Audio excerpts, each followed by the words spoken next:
welcome you to tonight's meeting for the Covington City Council, May 3rd, 2022. Roll call, please. Councilman Lewis. Here. Councilman Bosford. Here. Councilman Roberts. Here. Councilwoman Ludwig. Here. Councilman Barrett. Here. Councilman Smith. Here. Councilman Rowley. Here. And also, if anybody has their phones with them, if you can put it on silent or off mode would be appreciated for tonight's meeting. If everybody would stand for a moment of silence and to remember the Ukraine country. Thank you.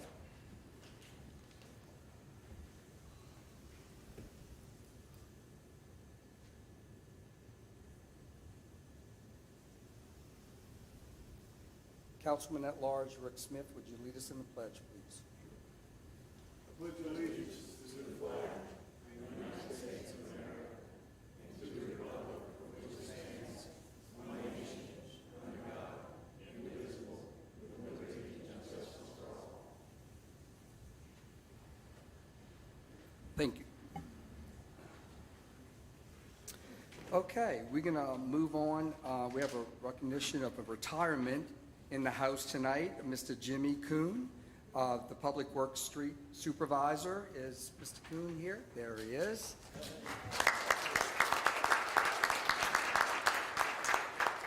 I know Jimmy's been with the City of Covington for 29 and a half years. And again, he's done great works for the City of Covington. I don't know if you want to say a few words. And I'm sure our council has a few comments. If you want to go by the mic on the other side. Yeah, thank you. And I know our council has a few comments too.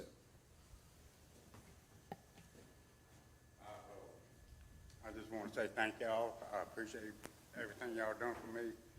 I enjoyed working with the city and the council, the new administration, and serving the citizens of Covington. Thank y'all. Thank you. And any comments from the administration, and we'll move into council comments.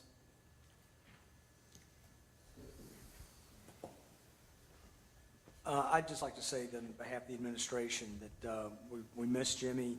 His skill and his prowess with the equipment that he operated was unparalleled. He won awards by doing it, and he was just a leader and a mentor for the Public Works Department. And the city looks great today, and a lot of that is attributed to Jimmy and the legacy he left behind. Thank you, Mayor. Anyone from the council? I'd like to say something. I've worked with Jimmy for quite some time. Another one, man. You call him at the last second. You've got a resident that's got an issue. Jimmy, can we take a look? Mr. Rick, I'll be there as soon as I can. Not 2 hours later, you get a phone call back from a resident saying how good of a job he did. You know, you're like, golly, man, we're going to miss you, buddy, but you did a great job for this city, and you were a tremendous asset for Public Works, and we're going to miss you. Enjoy your retirement. Thank you. Okay. Okay, you good? We do have a nice award for you. If you want to come up here, we're going to take a quick photo with our council.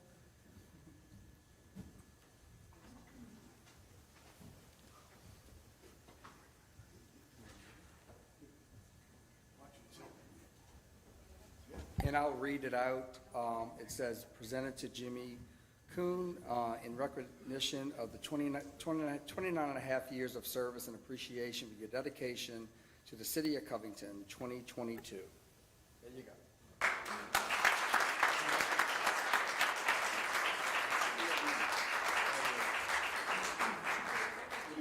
When we can't stand next to each other, Rick and I.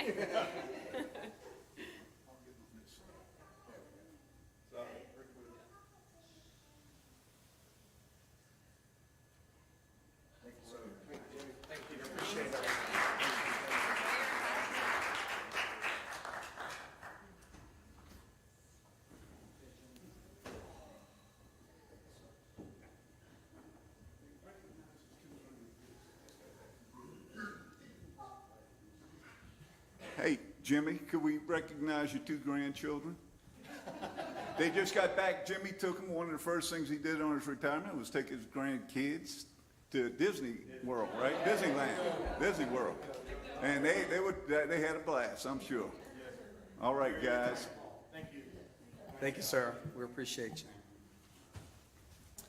Okay, moving back to the agenda. Next on the agenda, we have our appearers. Council President, I'd like to make a motion. Number 5, as an appearer, has a short presentation which needs to be loaded, and we think it'd be better to have as a discussion item. So I'd like to make a motion to move appearer number 5 as C1, since Dr. Guidry's not going to be here this evening. Okay, so we have that motion to move an item. So we're not I'll open the second. agenda. Okay, we do have a second. We do need an unanimous vote for this, so, Council Clerk, let's take a roll. Councilman Lewis? Yes. Councilman Botsford? Yes. Councilman Roberts? Yes. Councilwoman Ludwig? Yes. Councilman Verret? Yes. Councilman Smith? Yes. Councilman Rowling? Yes. Okay, so to be clear, item number 5 on the appearers would be moved to new business, item number 1, since Dr. Malcolm Guidry is going to be he postponed coming tonight, so that would be item number 1. Okay. So moving on to appearers tonight. We do have 4 other appearers here, so we would like to, when we call you up, if we can limit you to around 5 to 6 minutes would be appreciated, because we do have a heavy agenda tonight, and just come up and announce your name, title, your organization would be great. So first up, we have Ms. Diane Amos from Free NOLA Project, and Councilman Boxford, if you want to introduce. Yes, Miss Diane, you come up. Miss Diane is, it's Free NOLA. She's a 501c3 faith-based nonprofit. They formed back during the Super Bowl 2013, and I think that this is a subject that needs to be addressed, and I welcome you to the council. Thank you so much. I appreciate everybody here, and good evening, everyone.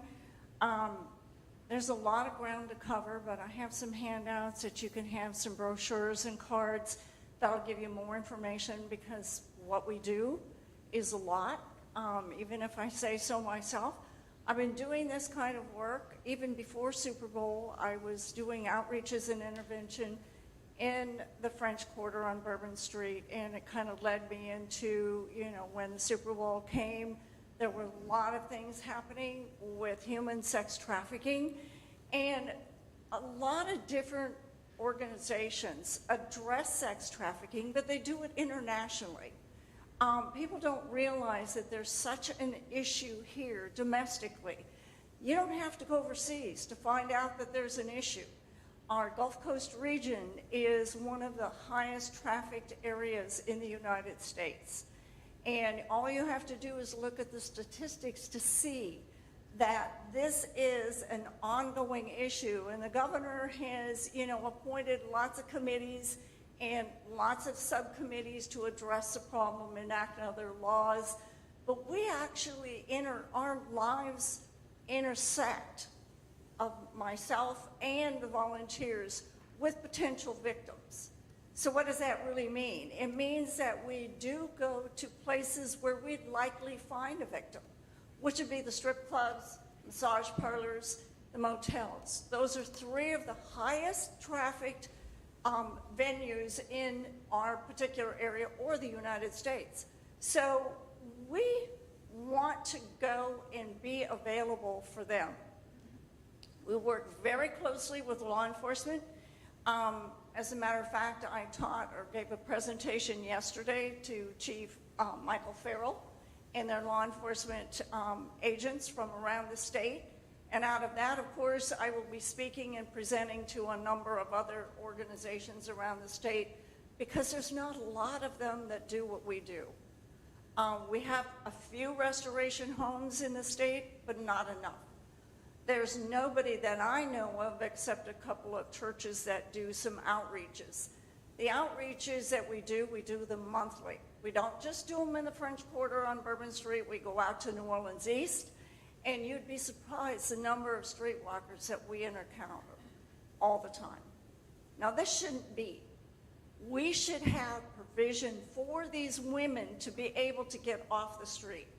but they also need to know that somebody cares about them. Somebody is there for them, and somebody is there to love on them.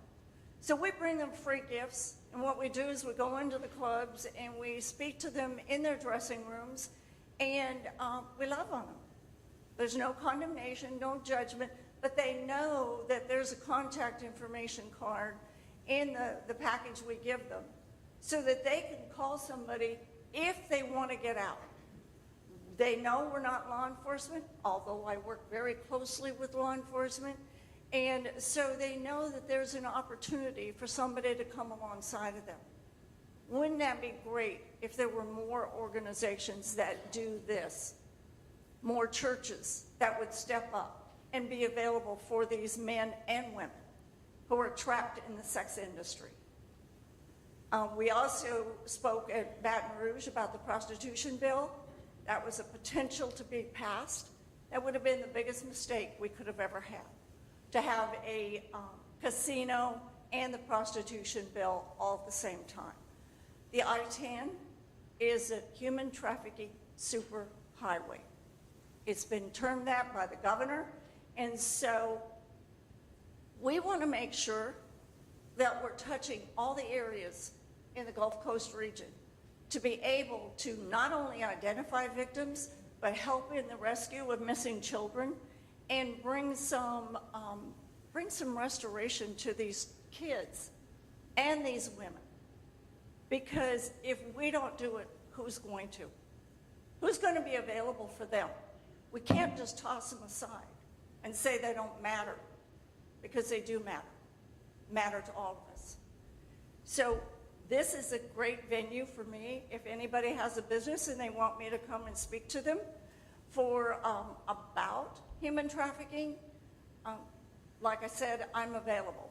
I'll be going up to Ruston in the next month or so and teaching the law enforcement up there. Is just, it has to be addressed. We can't just turn a blind eye. It doesn't work that way. We've got to help each other. So I have one brochure that this represents all of the missing children in the cities along the I-10 corridor from Jacksonville, Florida to Houston, Texas. We do this every month. We coordinate this from a national database. We put this together and we take these brochures to the low-end motels. And why do we do that? Because that's likely where they will be prostituted. The children are being sold and they're using the low-end motels because that's the easiest venue for them to use. Motels don't have the entrance that you would in a lobby. They're outside entrances, so it's easy for traffickers and pimps and buyers to go in and out of rooms without any knowledge of the front desk staff. So we do this. We provide intel for the law enforcement so that they will know exactly what's going on at every single place we go to. We have 6 different teams, and my dream is to go East Coast to West Coast. But I've had that dream for a long time, so who knows if that'll ever happen. But we do what we can do. And so there's one copy of this. You guys can have it, because law enforcement got all my others. And I have brochures for everybody else. I welcome any questions. And if my card's here, if anybody has any questions, we have a website that has a bunch of information on it and brochures that actually say this is what we do. I have a question. In addition to law enforcement, do y'all also go to like the tourism area or whenever they have conventions in the convention center to help pass out some of that stuff to, there's always, hundreds of volunteers whenever there's like the Final Four or the Super Bowl. Are they all have access to that material, or would that be a good place? What kind of volunteers again? Like for those large events, there's always hundreds of volunteers. Oh, right. That could maybe be an extra set of eyes. Do y'all give those to anyone other than law enforcement people? Right. We do go to large events and we do hand out material. The challenge is I'm a nonprofit. My funds are limited. I don't have, you know, a wealth of information and revenue to be able to develop all of those. I do not have any federal funding or state funding.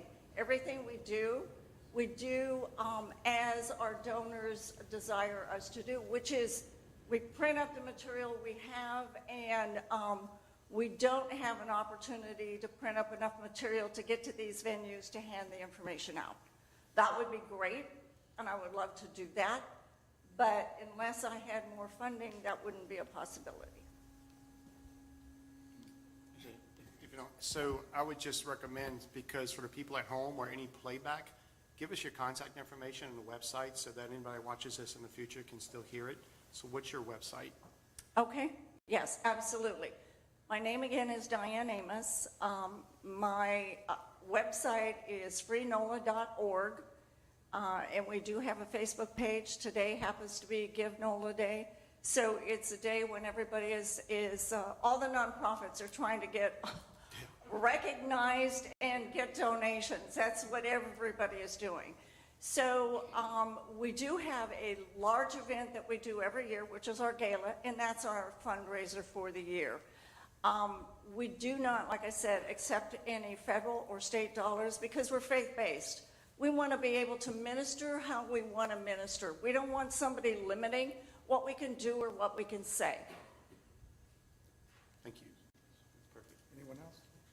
We thank you for all your hard work in this community in the southeastern Louisiana area. So again, I think Councilman Roberts wanted the email address, and I'm glad we have that. Also, our council clerk will email you her information, unless she already has it, right? Does she have your information? If not, that way, anything you want to send to us will get to this council. Yes, I think I have Joanne's information. Yeah, great, thank you. So do you want me to just give these to you, Joanne? Okay, perfect. Thank you so much. We You're welcome. appreciate you. Thank you.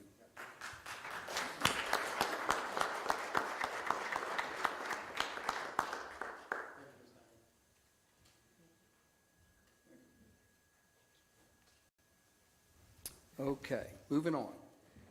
Ms. Elizabeth Garland, the Community Outreach Coordinator at START Corporation. Councilman Lewis?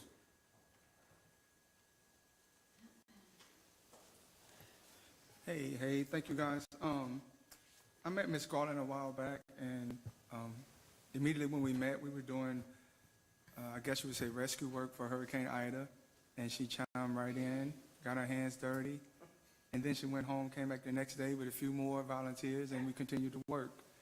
And since then, we've been working side by side, and now she's working with me with Juneteenth, along with her own job. So I asked her to come here and talk about what she do for the community, and she does great work. So I'll let her take it from here. Thank you, Councilman Lewis. Well, that's a tough act to follow right there, but I'll keep it short. START Corporation, majority of people think I'm saying Stark, which everybody in St. Tammany knows about, but nobody knows about START so much. So I'm working hard to change that. Our headquarters is in Houma, so down there, no one's heard of Stark, so it's a little, it balances out. But in St. Tammany Parish, what we do is we have 2 federally qualified health centers, one right up here on North Florida and one on Safe Haven campus in Mandeville. And we also have a crisis receiving center, which is brand new. And we found out today that we have touched the lives of our 100th person today. So that's very exciting. It's the first standalone mental health facility. So the goal of the crisis receiving center is if someone's having a mental health crisis, rather than having to contact the police or the coroner or dropping them off at the emergency room, they can check themselves or they can be referred to the crisis receiving center, where they're going to be evaluated and assessed within the first hour that they're there, and they can only stay up to 7 days, and the majority right now is an average of 3 days. And the goal of that is to give them the respite, the reset, to find out what's going on in their lives and what the next step is in helping them on their mental health journey. So May is Mental Health Awareness Month, so I'm glad I was able to come in May to shine the light on this subject. I started working for START in August, and I really didn't know a lot of things they did. I had heard about some of them, but I'm just amazed. One, with the Crisis Receiving Center, I think that's remarkable. The other service that we have is called the ACT team. And what that does is they work with those that have severe mental illness. We're talking like schizophrenia, bipolar. And the whole purpose of the ACT team is to keep these individuals out of the psychiatric hospitals and out of jail. So they go out and they deliver their medications to them. They have the nurse. They take care of their mind, body, and soul. Everything. If they're homeless, they meet them at the park they live in. If they are, you know, a lot of paranoid schizophrenics don't want people in their homes, so we meet them at the library. So there's a variety of things with that. But that's another great service. But I want to brag a little bit about our community health center that's right around the corner. I talked to Barbara Strain today. She's our director, to just kind of get an idea of the number of people we have served. So in 2021, for primary care, being, you know, doctor's visits, we had 5,429 visits, which just blew me away. But the next number, we had 4,994 behavioral health visits. So it's, you know, neck and neck where we're serving the people that we're serving in our community. And another thing, at the Covington Clinic, we operate the WIC facility out of there. And they averaged last year 1,400 participants a month. So this is people in our community, in our area, that are taking advantage of these services. But my challenge is to make sure more people that need these services know about them. So I made up a little folder with some more information on it. We're having our vaccine team is coming out Tuesday, May 24th, and we're doing the COVID vaccines, which, you know, a lot of people aren't excited about that anymore, but we also do STD testing and tetanus shots. So those services, there's no questions asked. It's totally anonymous, so it's, you know, it's a good service for people to know about. I think that's about it. Our website is startwithat.corp.org. And my phone number is 504-606-7717. I'll be more than happy to help anyone that you know struggling to find the resources they need. Okay. Anything else? Again, thank you so much, Ms. Garland, and all you do for the community also. Thank you for being here.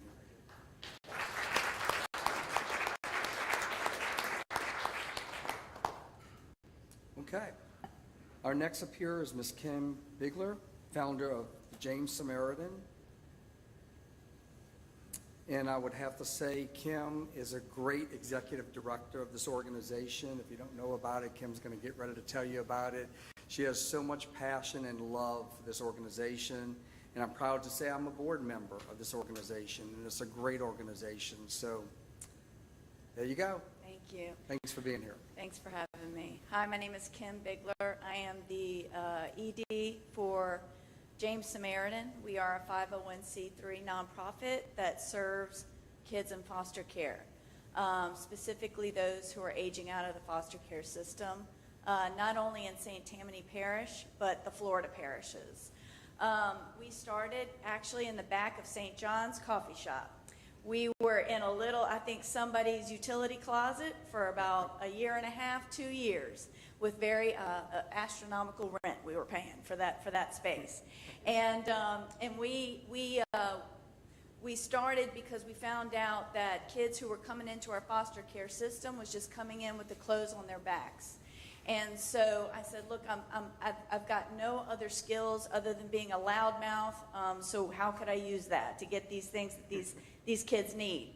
And so we partnered with the Department of Child and Family Services. I said, look, I don't want to create another nonprofit like a hole in the head in St. Tammany Parish. Okay, so what do you all need? That's what I'll go and get for you guys. And they said, we need everything. It's just everything is helpful at this point, especially clothes, school supplies, beds to help open homes, so we can have ready homes waiting for these kids, because there's actually a lack of homes in St. Tammany Parish for our kids to go to who come through the foster care system.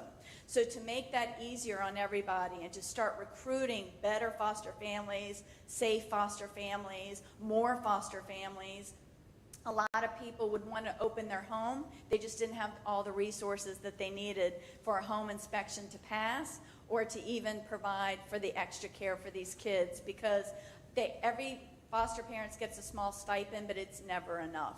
So that closet, I think we served 2,000 kids and families from that little closet in the back of St. John's Coffee Shop. But then as we started to work and we started to serve these children and these families, we realized that kids grow out of tennis shoes. And we realized that young people wear out jackets. But what we didn't realize, that we still were not providing the most critical resource that these kids and youth actually need, and that is one stable, caring adult in their lives. So we realized that we were giving out a lot of physical resources, but after a moment's time, they would land into homeless population when they aged out of foster care.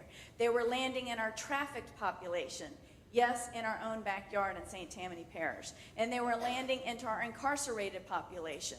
And that is not only statistically true for St. Tammany Parish or the Florida Parish, it is statistically true nationwide. So as we started inspiring churches, as we started inspiring other people to open these resource hubs and these other closets, okay, you go do that, now what do we need to do since you're now doing that? So we grew into adopting a mentoring program, because we found out that literally the ages of kids 14 to 24 years old, not only in foster care, but we met a lot of kids who were on the verge of foster care, or kids that should be in foster care, or just simply youth in transition that's living under the bridge over there on the Covington edge. And how do we know that? Because we were meeting them. How do we know that? Because we got the calls of human trafficking.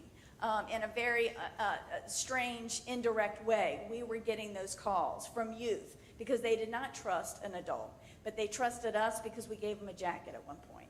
So this grew into Life Network. We have developed our own new mentoring program. We've tried a lot of models. I guess since we've been here since 2015, we know it works. We know it doesn't work. We've seen the gaps. We've been part of the gaps. We've pushed the gaps. What we didn't want to do was keep something alive when it was status quo. We wanted something to actually be effective and efficient. So Life Network is that we equip one caring adult to be their life coach. They walk with them as a life coach because they hate the word mentor, but everyone loves a good coach. You see what I'm saying? And everyone has a coach, so there's no stigma attached to it. Mentor does. So we equip these mentors in trauma. They're trained in trauma. They're trained in brain science. They're trained in what to say to a kid, and don't say the stupid stuff when you meet them. Okay, that's what they're trained in.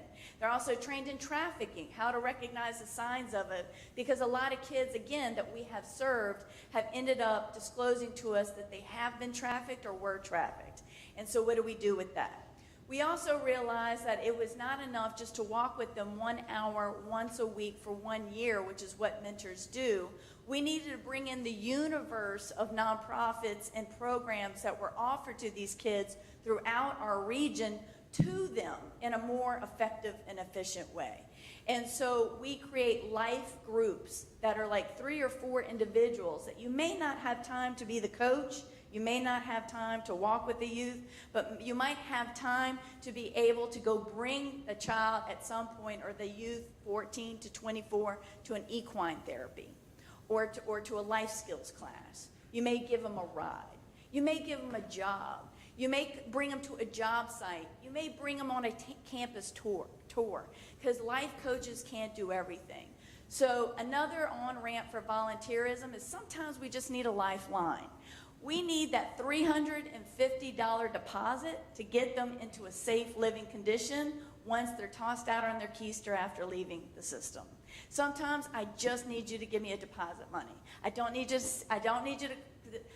win you over. I don't want to do a song and dance. I don't want to do a 3-ring circus for you to give me $350. Joey, know what I'm talking about. I just want you to say yes to me. So those are people that I call lifelines.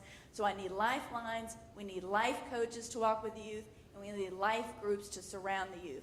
This has been evidence-based mentoring that works.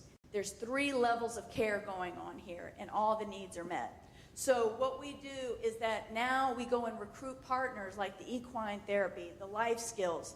We even made a very untraditional partnership with Eddie Terrell Nissan last year. Eddie Terrell has been probably our biggest James Samaritan of the century. Let me tell you what Eddie Terrell did.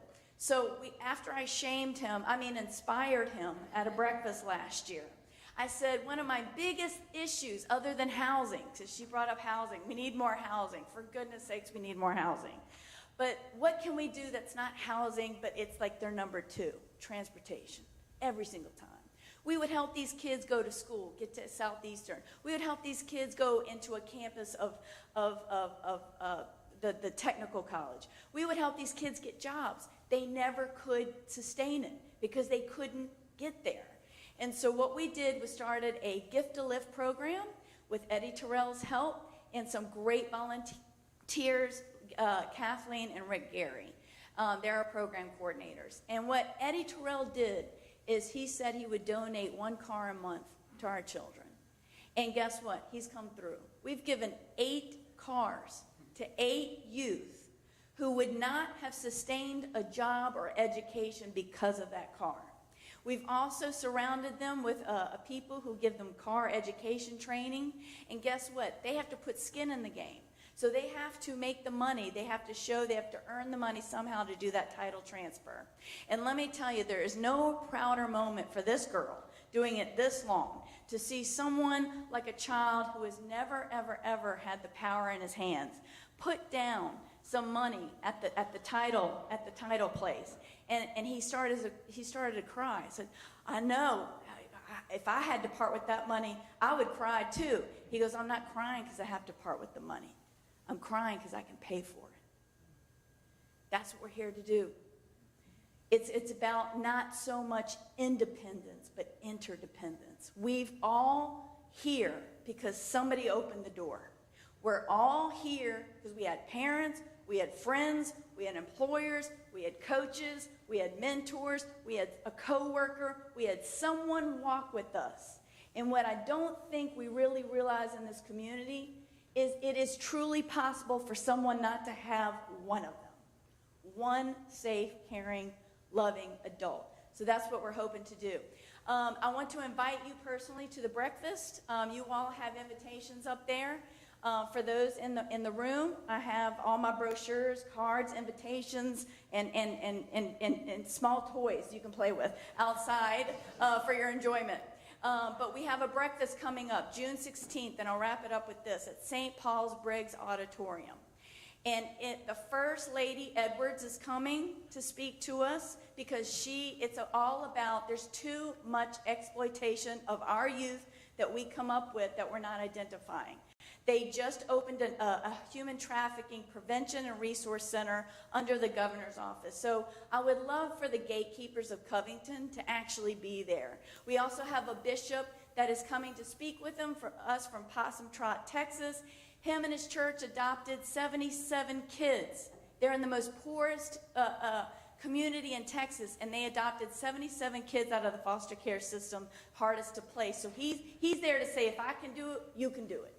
And then we'll have Senator Beth Mizell and our own Colin Sims to be talking about exploitation of youth and how we all can come around them and make sure those stats drop. Thank you so much for having me today. www.jamessamaritan.org. Kim Bigler, give me a ring. I don't remember my number right now, but find me on the website. Peace. Thanks for your passion. Thank you so much for your passion, number one. Anything else before Kim goes? I was walking in and Kim was in the trunk of her car and I said, hey Kim, how you doing? And she said, I don't know how you have the energy you have, Joey. What are you talking about, man? So I love your heart, Kim, and I love where it's at. And if I could say anything to sum up the last 3 presenters, anybody out there that can give help to any nonprofit, take the time to do it because the resources are tough to come by when it's just you. And so I get what you do, and I get the importance of what you do. There's a lot of people out there that can give a little and give a lot, but give something because it's going to go towards something much bigger than us. So thank you for that. Thank you, Joey. Thank you all again for having me. Thank you. June 16th again at St. Paul's. So thank you so much. Okay. Next, let's see, we have Miss Billy Stanga and Mr. Bruce Davison for the City of Covington Tree Board. Councilman Boxford. Yeah, first off, Bruce is the president of the tree board, and Billy's one of the members of the tree board. They do this out of their own passion, and, we are the Tree City. So I wanted to hear a few things about the tree board as to what you do, what's working, what's not working, and what can we do? Thank you, Councilman Boxford, and council members, and Mr. Mayor. Your tree board is very grateful for all of the trees in Covington. We're very grateful for the opportunity to do our part to help care for them. We have some very old trees. The older they get, the more care they need. As a matter of fact, one of the trees right behind City Hall was giving us shade before the American Revolution. So that's the kind of care that we need to give to them. Billy Stanger's going to tell you a little bit about what we do. Thank you, Councilman Botsford, for asking me to speak on behalf of the tree board. I'm here as just sort of a friendly reminder to who we are, what we are, why we are, and how we can all together preserve our canopy for future generations. The board was established years ago by code in the last century, I think we like to say, sometime last century, and is made up of 5 members. There's 3 that are appointed by the mayor and 2 by councilmen at large. We serve 3-year terms. We're non-compensated. We meet once a month on Thursdays at 5 o'clock in the council chambers. Bruce Davison, as you just heard, is our chairperson. I call him our president, chairperson, what I say. Emily Covington is our secretary, and there's also Jim LaCroix and myself at the moment. So what do we do exactly? Well, I'm going to quote directly from the ordinance. It shall be the responsibility of the city tree board to counsel the city with regard to preservation, pruning, planting, and replanting of trees and shrubs in parks, along streets, and in other public areas. Sums it up. I need to stop here and mention that vital to us is Priscilla Floca. She didn't want me to say this, but I am.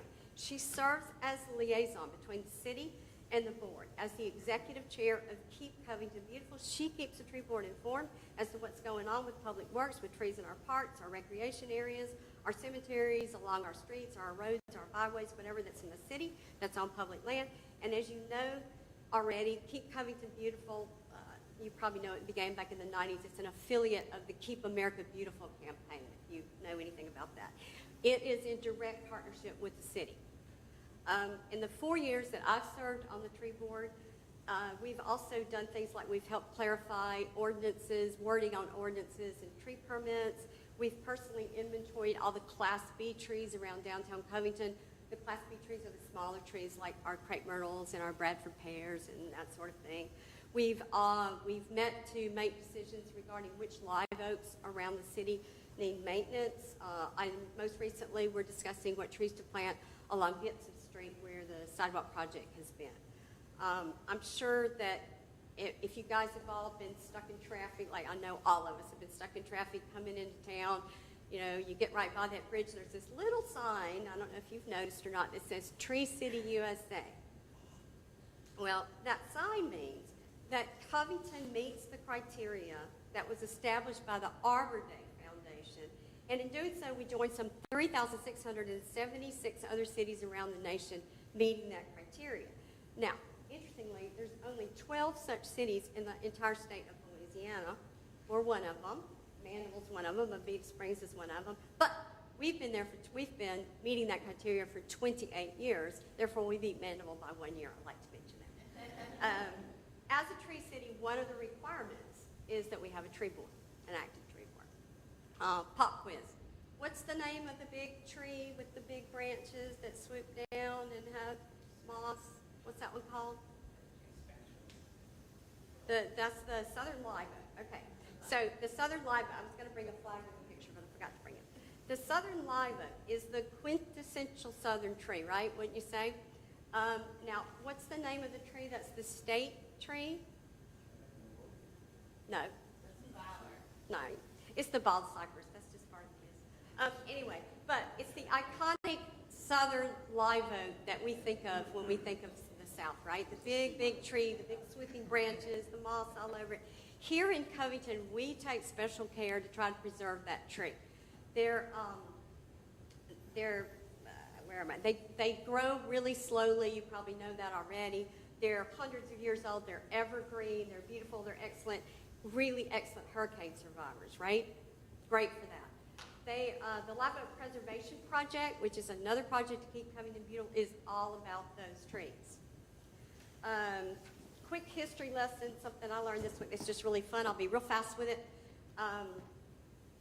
The reason why you only see 200- and 300-year-old oak trees around, and you never see one that's really like 1,000 years old, which they have the potential to be, is because several hundred years ago, they were all harvested for chip production.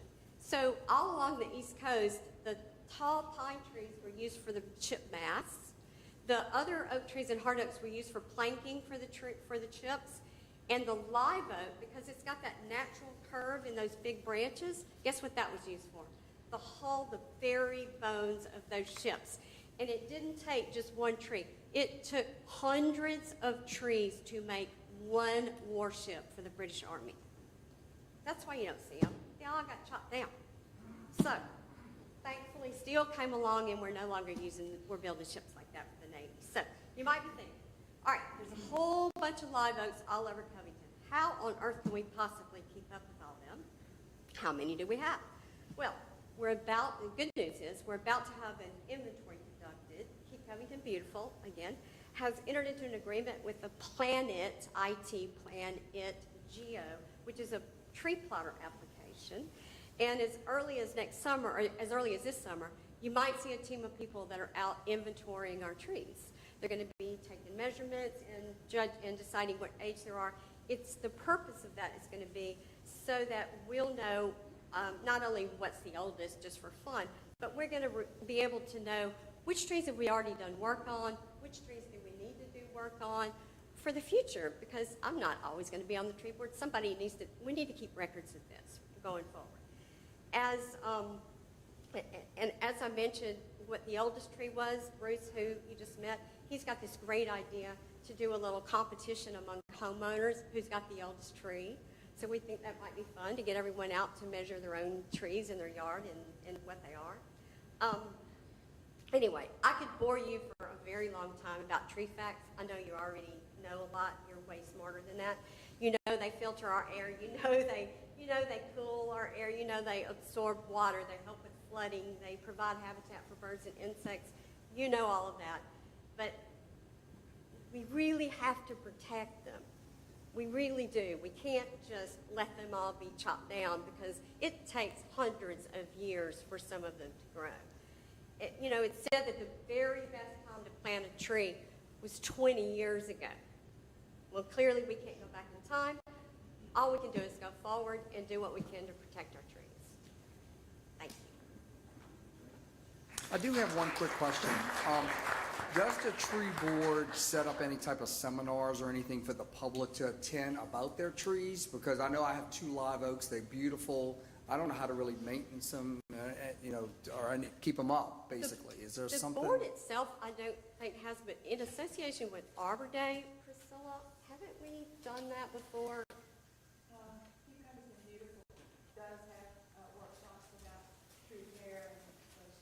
Okay, so just make sure we get notification of that so we can pass it along to the constituents. But thank you so much. That was one of my questions, too. Thank the board. Okay, I had a question, too. Okay, one second. We want to thank the board for all they do. I know there's quite a few board members, and you do a great job. Councilman Boxford. Yeah, I was just curious. I know you said that they maintain all the public areas of trees. Now, if a homeowner has questions, can they come to the tree board and say, like, hey, I have this, like Councilman Larry said, that I have this tree and I'm not sure if I'm doing what needs to be done to it or if it's right and stuff like that? Or would you recommend that they contact an arborist, or is it okay if they contact y'all? They can. I mean, there's rules and ordinances that are on the books that say what property owners can do with their trees. We're not arborists, just to be clear. We could be. You could be an arborist and be on the board. We don't have any arborists. Priscilla, as Keep Covington Beautiful, as a landscape.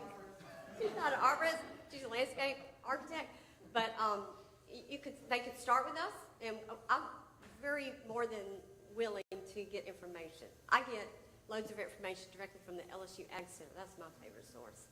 So, Okay, Councilman Burke? Yeah, I got a question for you. If you can kind of explain to me, because I love when we all work together, right? We all love Covington, we all love our trees. At the last council meeting, I had asked about the trees on Gibson Street with the sidewalk repair. And, it looks like to me that there's Keep Covington Beautiful, then you got the tree board, and you have arborists who are brought in. And the council's already been given, it's part of the presentation. That particular spot had a sidewalk that was put in. And I got a number of calls a month ago in regards to the 4 live oaks and the red oak that were removed. And so I just wanted to look at that. And then city administration, they looked into it and they responded back. And so there was an indication that the tree board, Keep Covington Beautiful, and an arborist made that joint decision. So I guess my first question is, what's the relationship, and I should know this as a city councilman, but that's why I'm asking you, is Keep Covington Beautiful is consulted and then they get an arborist? And what's the process before trees get removed? Because the next question is, it goes from a nice wooded to none. And I get a lot of questions on that, and I'm not sure. Do you understand my question? And we can use this one as a example, because Yeah. I don't understand the process that was followed. with those trees on Gibson Street, I will say that that was the weeks immediately following Hurricane Ida. And there was a little communication that didn't fully occur that probably should have. That being said, I don't think it would have changed anything because the trees were determined by an arborist to be in poor condition and not in the right spot. So while there was a question as to them being removed, it really is probably what the end result would have been no matter what. And as far as communication goes with Keep Covington Beautiful, it's a natural partnership, we can say, because Keep Covington Beautiful, as an organization, a lot of what they do involves the trees, right? It's all about the beauty of the city. Therefore, we all kind of have to know what each other's doing, right? So Priscilla, specifically with Keep Covington Beautiful, has just been amazing.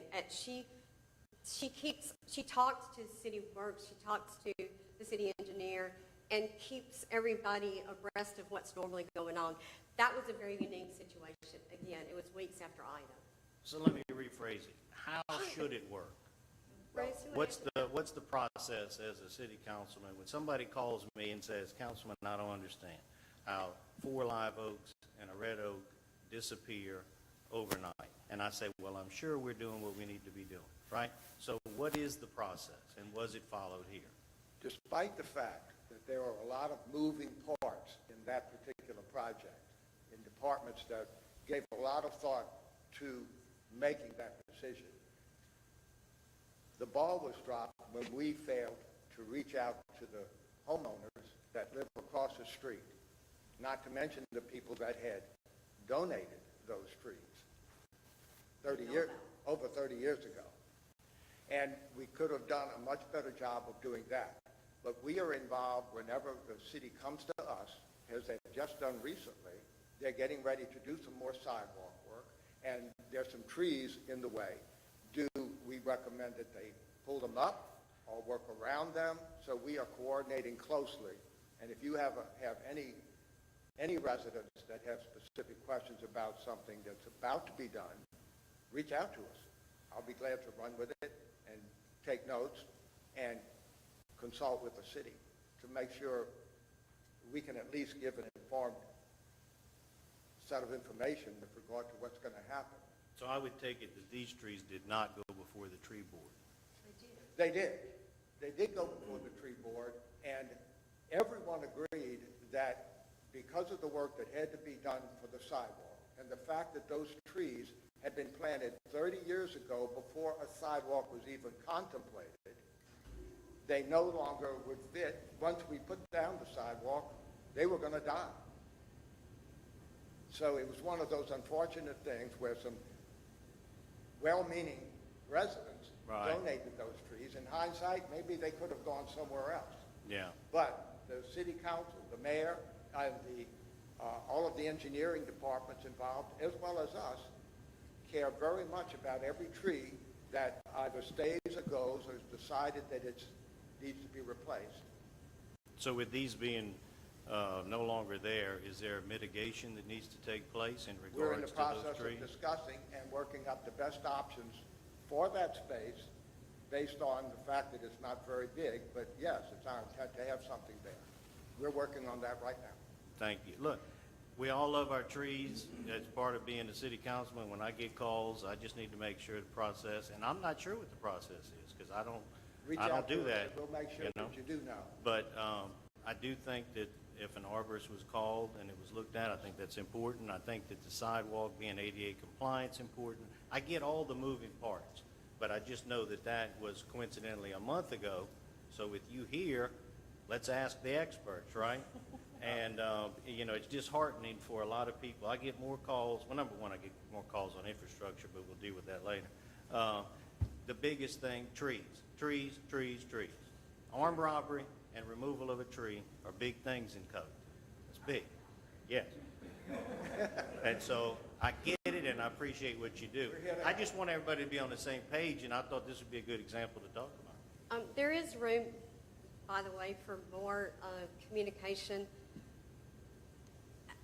I went looking today on the city site, and I couldn't find anything about the tree board anywhere. Me either. So, you know, I could just give you my email address or Bruce's email address. We're working on that. I think we do need to work on that. There's not, you're right, there's not enough information. Thank you for your time. Thank All right, you. thank you. Okay, we're going to move right on to the consent calendar. The regular meeting minutes, April 5th of 2022. We're going to have introduction item number 2022-0501, an ordinance amending section 2-206 of the City of Covington Code of Ordinances to revise the dollar threshold for requests for proposals for section of professional contract services. I need a motion to accept the consent calendar. Motion. I need a second. Second. Roll call, please. Councilman Botsford, Yes. Councilman Roberts. Yes. Councilwoman Ludwig, Yes. Councilman Verret, Yes. Councilman Smith, Yes. Councilman Rowling, Yes. Councilman Lewis. Thank you. Moving on to the regular agenda, unfinished business. We have item number 1, public hearing action, item number 2022-0401, an ordinance of the City of Covington amending the Covington Code of Ordinances, Appendix B, Comprehensive Zoning Ordinance Part 3, Use District Section 3.18, CR Regional Commercial 3.1802, Permitted Uses, and adding 3.1803, Conditional Uses. Zoning case number 220301, text. Councilman Botsford. Yeah, this is the planning and zoning's already been over this, and we've already talked about it. It's kind of a no-brainer. It was originally zoned that way, then it got changed. Now they're asking for it to come back. It's one of our businesses here that's very vital. Oh, I'm sorry. Am I looking at the wrong one? Oh, I'm sorry. This is the situation where, under our current regional commercial zoning, multifamily is a permitted use. And this is an amendment to the code to make multifamily a conditional use in regional commercial. As we looked at the zoning map, there are innumerable pieces of CR property that perhaps are not amenable to automatic multifamily use, and this is an attempt to put them through the conditional use process to be able to put multifamily in CR. It will no longer be an automatically permitted use. Yeah, I was looking at the wrong one on that one. That's we talked about this before with Rod, and it was actually brought up at the planning and zoning meeting. Is that we're trying to make it, you know, we're not anti-growth here by any means. What we're trying to do is smart growth, And we think by addressing this language for the CR, that it's going to promote I mean, that. there are innumerable pieces of CR property ranging in size from a half an acre to the former golf course driving range site. That's 30 acres of CR that would allow 1,000 apartments with no ability to give them conditional use review. So it's an attempt to rein in more control over multifamily. I have a question. Is it true that we're the only municipality that still has this use, that multifamily can move into CR? I haven't looked at any other ordinances. You can't do it in the parish, I can tell you that. Okay. Okay, we'll move into, we'll have council comments in a second. We'll move right to open the public hearing. Anyone from the public that would like to talk on behalf of this? Okay, seeing none, hearing none. Council comments? I got one. What this ordinance is doing, I'm in total agreement with it. It doesn't eliminate the fact that they can't put multifamily out. It's just not an automatic given, okay? It's not a conditional use, but we can do it on an individual basis if we feel it's an appropriate thing to do. And you would have more okay? site plan control, that type of thing. There's a lot of times, as it is, there's gonna be things that we're gonna, man, I don't want them to be able to put this big housing unit in this particular area. Well, now, there's no guarantee that they can do it. As it is today, with the ordinance, if we don't change it, they're automatically able to do so. So I think it's a real good idea, and Rod, thank you for putting that together. Yep. It's well done, thanks. Yeah, I'll just add, being District C and being in the north side of Covington where we have some land that's gonna grow and we want people to move in, we wanna also be able to control what that looks like. And this is a great opportunity to make sure that it's not an automatic opportunity for somebody else. So, and same goes for District B. So, yeah, please think about this for us. Any other comments from the council? Okay, I need a motion to close the public hearing, please. Motion to close? Second. Thank you. Also, I need a motion to adopt. Please. Motion to adopt. I need a second. Second. Roll call, please. Councilman Roberts? Yes. Councilwoman Ludwig? Yes. Councilman Barrett? Yes. Councilman Smith? Yes. Councilman Rowling? Yes. Councilman Lewis? Yes.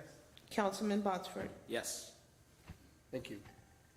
Moving on to item number 2, public hearing action, item number 2022-0402, an ordinance of the City of Covington amending Section 8-01 of the Home Rule Charter for redistricting from a single-member council districts for the City of Covington, Louisiana, in accordance with the 2020 census. Okay. So we've been talking about this for the last few meetings. Back in March, we had 2 workshops that we had for the public. It was open to the public to look at redistricting because we have to do it obviously every 10 years. So today we have Mr. Mike Hefner that helped us through this process. Yeah, there he is. You want to come up, introduce yourself. He's going to just go through why we do this. I want to thank the council for working hard on this, and we had some people from the public that came out and had some questions and some opinions, so take it away. Thank you, Mr. President, members of the council. Good seeing y'all again.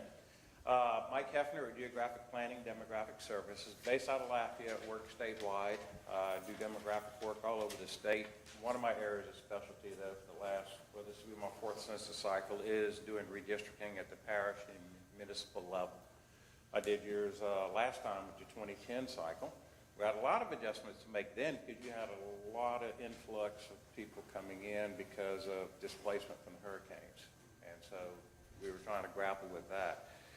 With the 2020 census, you had 2 districts that were low on population compared to the others, Districts A and B. They needed to gain population. District C and D had a lot of population. They needed to lose it. Moving your district lines and put people in and out is what reapportionment is. How we go about doing it, that's why we have the workshop, so you and the public can have input as to what areas would be best within particular districts, so the city is represented well and the citizens are represented well. So that's what we have come up with. We had a couple of plans that we looked at. We tweaked some of them. And we came out with Plan 2, which is before the council right now for adoption.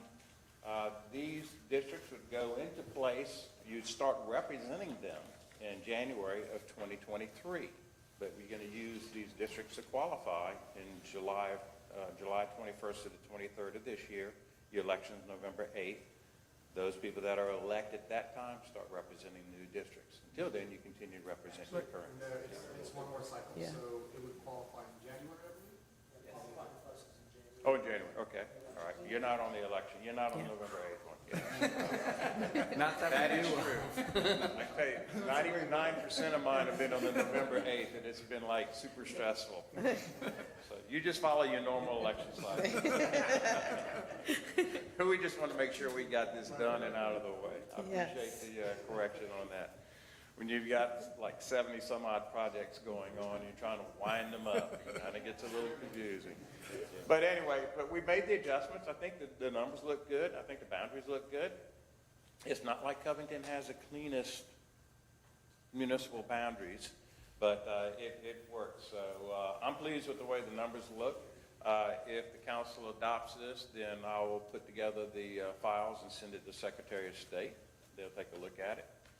I don't anticipate any problem. They'll go ahead and put that into the Aaron system, and then when it's time for your qualifying in your election, then that's when it'll go in. People get the little card from the registrar of voters with their district number on it. And also for the public, there are some copies in the lobby.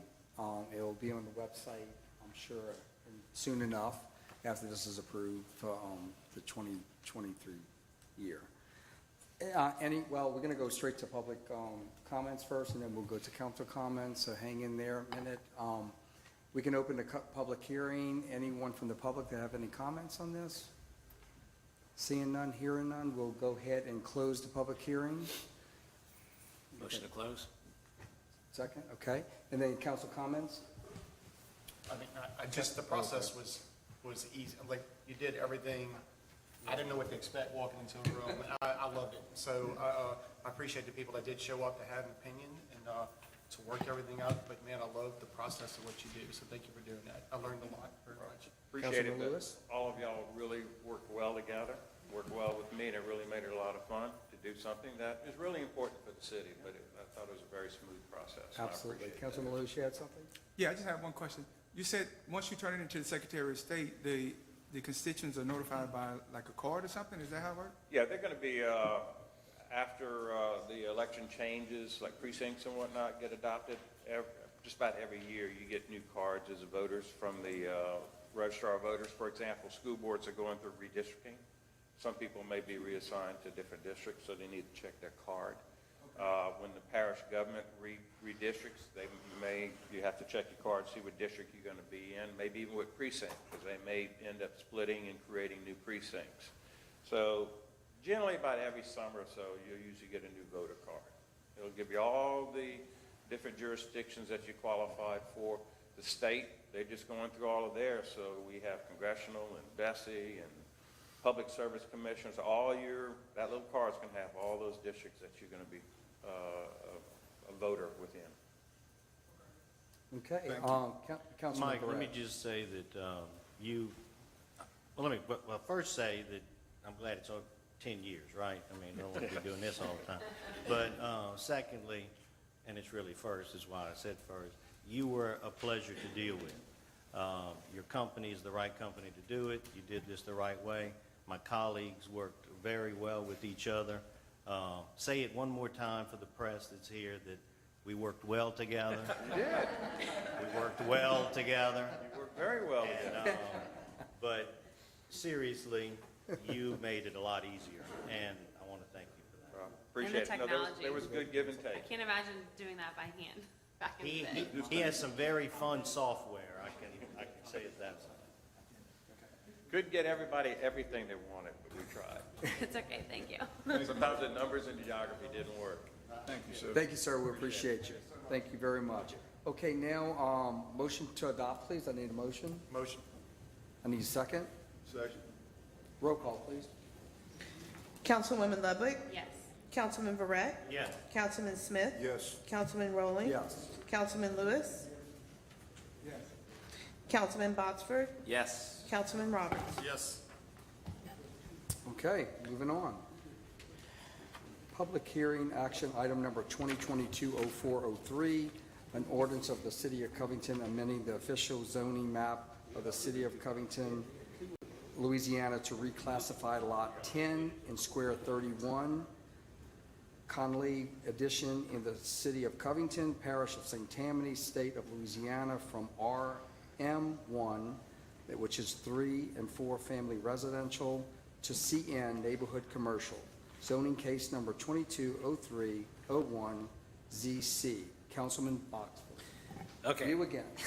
Thanks, There Ryan, we go. for catching me on that one. Just a little brief history. Yes, This is sir. a piece of property on Lee Road next to the plumbing business.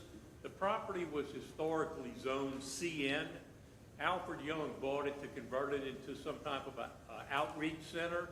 It was rezoned to for RM1 to accommodate his use. That use is no longer there. The building has been demolished. The neighbors with the plumbing business have acquired the property. They want to expand and they want to return it to its original CN zoning that it had historically under the original comprehensive rezoning plan. Councilman Yeah, Boxford, you and, want to add? also, like in March when they voted on this, that's what I was getting to on the first one, but it was a 5-0. I mean, this is like a no-brainer. It's right next to the Easy Lube. It's right across the street from the food bank. They actually have another building across there that they call upon for businesses here in town, like Larry's Hardware and stuff like that. So I think this is definitely needed. Thank you, sir. We'll move on to, we'll come back to council comments if we have any more. We'll open the public hearing. Anyone from the public that would like to speak on behalf of this? Seeing none, hearing none, we'll go to council comments. Anything from the council? No, but I think it's an appropriate move, especially being that the plumbing company bought it and they want to expand right there. I'm pretty down with that. Yes, indeed. Okay. I need a motion to close the public hearing, please. Motion to close. I need a second. Second. I need a motion to adopt. Motion to adopt. Second. Second. Roll call, please. Councilman Verret. Yes. Councilman Smith. Yes. Councilman Rowling. Yes. Councilman Lewis. Councilman Botsford. Yes. Councilman Roberts. Yes. Councilwoman Ludwig. Yes. Okay.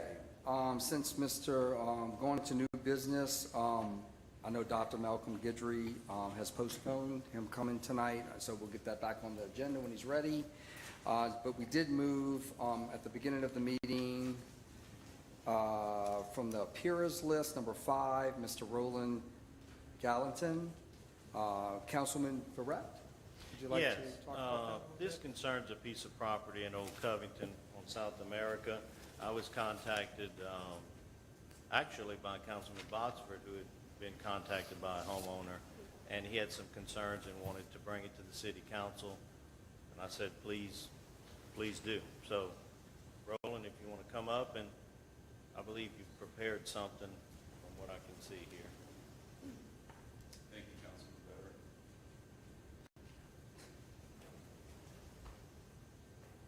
Good evening, ladies and gentlemen. Thank you for the opportunity to be heard on this issue. This regards construction activities that have taken place at the end of South America, the south end of South America, since the sale of what was known as the milling tract near the end of 2020. So we've titled it, I'm presenting, but other neighbors are here in attendance. Could I introduce them? Okay, we have Jeannie Newman. We have Jack Jones and his wife Alice. My wife Iris is here in attendance. We have the Sanders, Jim and Nan, and we have C. Lunklow, all of who live at the intersection of 16th and South America Street. So the presentation is titled Request to the City Council and to the Administration, to the Mayor, for community protection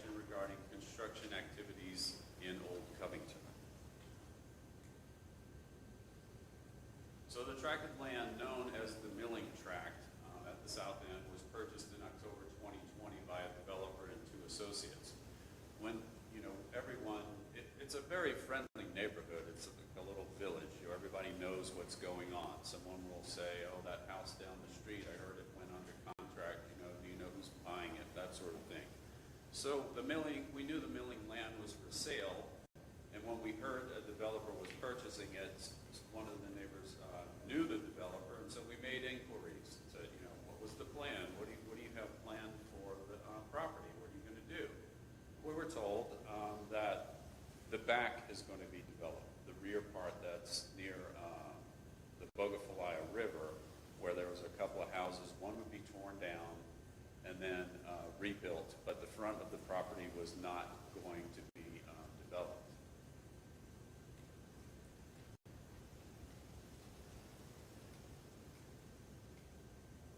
The clicker is not working. Where's the, okay, so I'll just point it that way when I click so that it gets the signal right. It's okay. I think it was pointing it this way and I should be pointing it back. So here we go. All right.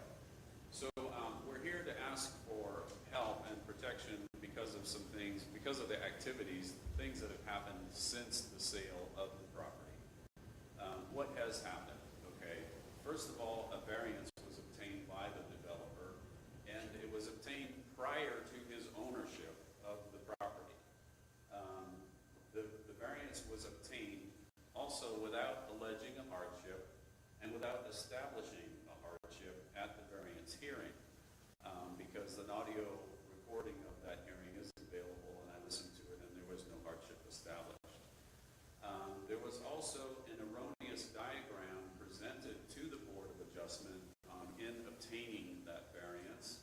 And lastly, there were questionable statements of fact made regarding the surrounding parcels in obtaining that variance. In addition to the variance, the lot that fronts South America Street, that's referred to as Lot 1 or Lot A in legal descriptions, has been clear cut. Now, we all know Hurricane Ida hit, and there were damaged trees, and it seems that perhaps that was taken advantage of. We'll elaborate more on that lately. A minor subdivision was also obtained following the variance, and we're questioning whether or not that is valid and legal, because a minor variance is supposed to not to exceed 4 lots. And in this, what was styled or titled minor subdivision, there were 6 separate lots that were involved in the granting of the re-subdivision. Also, since the sale, a servitude for utilities has been obtained, and a construction road for heavy equipment has been obtained, which I've since learned is referred to as a curb cut. All of these things have occurred without community input. I need to remember to point it this way. Does this have a red dot? Okay. What's outlined in blue is the tract of land that was for sale, that is being referred to as the milling tract. So at the top left-hand corner of the screen is the piece that fronts South America Street, and down at the bottom right is the Bogafalaya River. Some reference points for future slides. There's a tennis court in the narrow piece right there, and just to the south of the tennis court is a large house, so I'll be referring to those again in the future. This is what the land looked like when it was for sale, and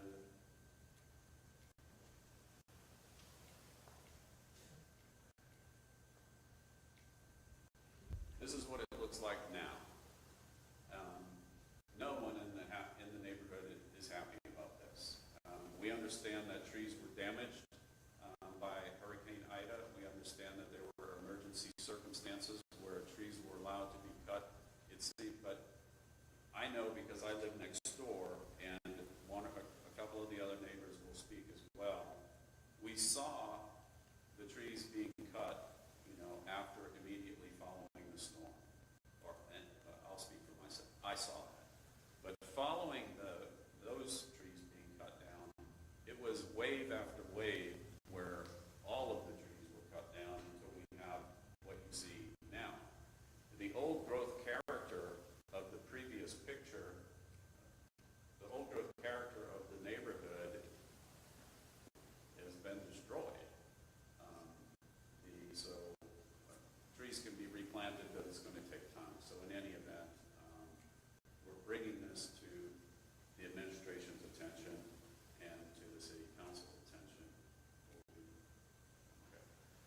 are some additional pictures. This is satellite pictures. The one on the left is from the St. Tammany GIS parcel viewer from October 2019. That's what the land looked like, lot number 1 that fronts South America.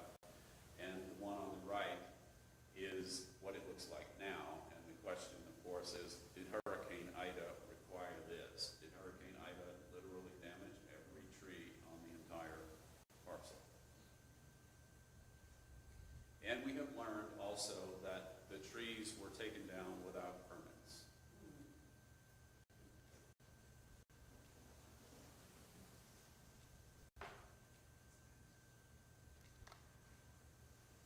Here is a diagram of how the milling property was subdivided after the purchase.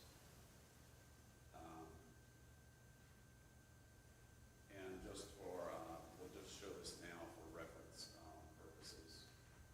It'll be in some other slides and then we'll come back to it. Well, actually, it pertains to this slide, I'm sorry. So we have lot 1 in the top left. We have 3 parcels of land that are in yellow that are referred to as lot 2. And then we have lot 3 and lot 4. So here's another satellite view from Google Maps. And you can see, again, we've learned from inquiries and investigation at the City Council office, there's been, 1, the land has been clear cut, no permit for tree cutting. Lots 1, 2, 3, and 4 have all had trees removed, no tree permits. A house has been demolished on lot 3 where the empty space is. There was a permit and it expired, but someone paid for it yesterday. So when the house was torn down, there was no permit paid for and applicable at the time. Down at the bottom right, there was a house renovated on lot 4, no permit for that. There was another house demolished. We're not sure if it had historical significance. There's a question there. That was on lot 2, no permit for that. And then lastly, another house renovated on lot 2, we're not sure whether a permit was obtained for that. So there seems to be, from our perspective, a pattern of not following the rules and not having regard for the surrounding area or for us, for the neighbors.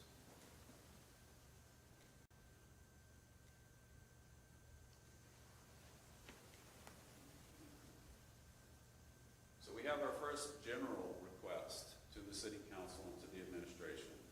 We, the concerned and affected citizens of South End of South America, the intersection of South America and 16th, respectfully ask that all construction activity on the milling track be stopped until all development that has happened to date can be reviewed for validity and legality.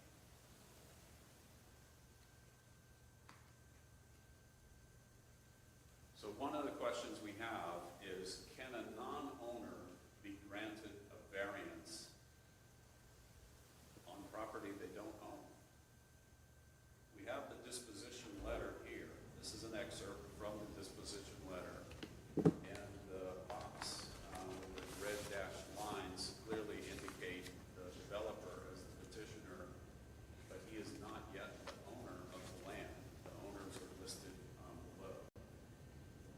The ownership of the milling tract was not transferred until October 28th, and the variance was granted on September 24th. So the variance for the land was given to the developer prior to his ownership of the land.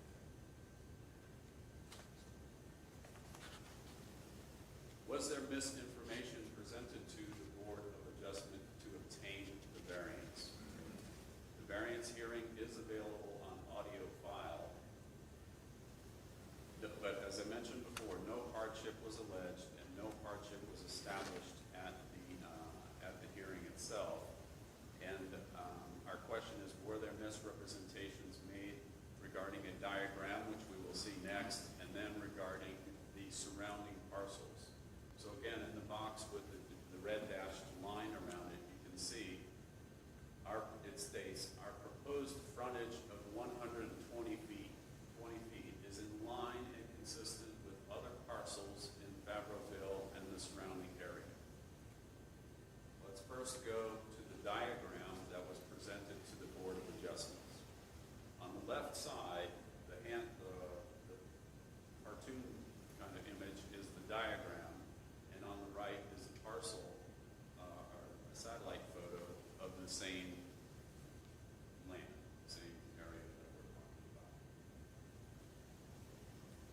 was styled that, and the parcel that's titled Lot 1 in the top left corner is the parcel in question.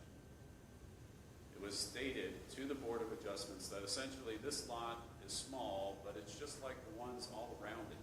I'm paraphrasing, but you just saw the statement. And in that diagram, there are two parcels below it that says not a part, and then there's a line, and then beneath that there's another part that says again, not a part. So it appears as if those are two separate parcels, does it not? When in fact, they're not two separate parcels, they're one parcel. They were at the time, and it's still one parcel now. If you look at the picture, the satellite picture on the right, you can see, I can't read the number entirely with the tax parcel number, but the parcel below Lot 1 in the satellite photo is one piece of land. It's not two pieces of land. The developer would have known that because it is his relative that owns that piece of land. So why was it presented to the Board of Adjustments in this way with this diagram as if there were two pieces of land? So it looks as though there's these three small lots right in a row. It's just a question to be answered. Next, again with that language styling or paraphrasing that this is essentially a kind of lot that's, just like all the other ones around it. That is not true for the south side or for the river side of South America Street. I wish there were some way to point, but if you look diagonally through this satellite photo, you can see the street titled South America Street. Can everyone see that? So to the bottom right is the Bogotolaya River. And if you look at the parcels on that side, they're multi-acre pieces of land, that most of which extend from the street, from South America Street, all the way to the river. The parcel in question has the red X, or the red dot, kind of right in the middle of the satellite. That is the piece that was created by the variance. Does that parcel look in any way, shape, or form equivalent in size to any of the other? Okay, so again, we're posing the question, was this a misrepresentation made?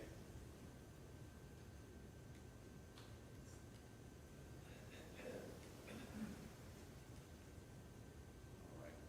So that kind of concludes what we had to say about the variance, the various questions regarding what was presented, how it was obtained, and whether or not a person who isn't an owner can get a variance. But moving on now to the re-subdivision aspect of the entire deal. So a re-subdivision was granted after the variance. In fact, the variance was a condition precedent to the re-subdivision, because part of the requirements, or actually paragraph 3 of the re-subdivision states that all of the lots have to conform before you can be granted a re-subdivision. And so there was no way for a re-subdivision to be granted until the variance was obtained for Lot 1, because Lot 1 was a non-conforming lot. But our question is whether or not it should have been a minor subdivision at all, because the first rule, the first criteria says the subdivision adjusts the lot lines of no more than 4 lots. Here we have the lots that are in question. Lot number 1, 2, 3, 4, 5, and 6.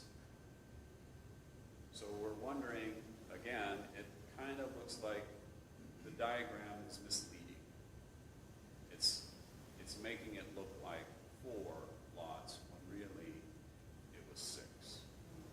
So we're wondering whether or not the re-subdivision was is valid and legal as well. Now, when the re-subdivision was granted, the developer was the owner at that time.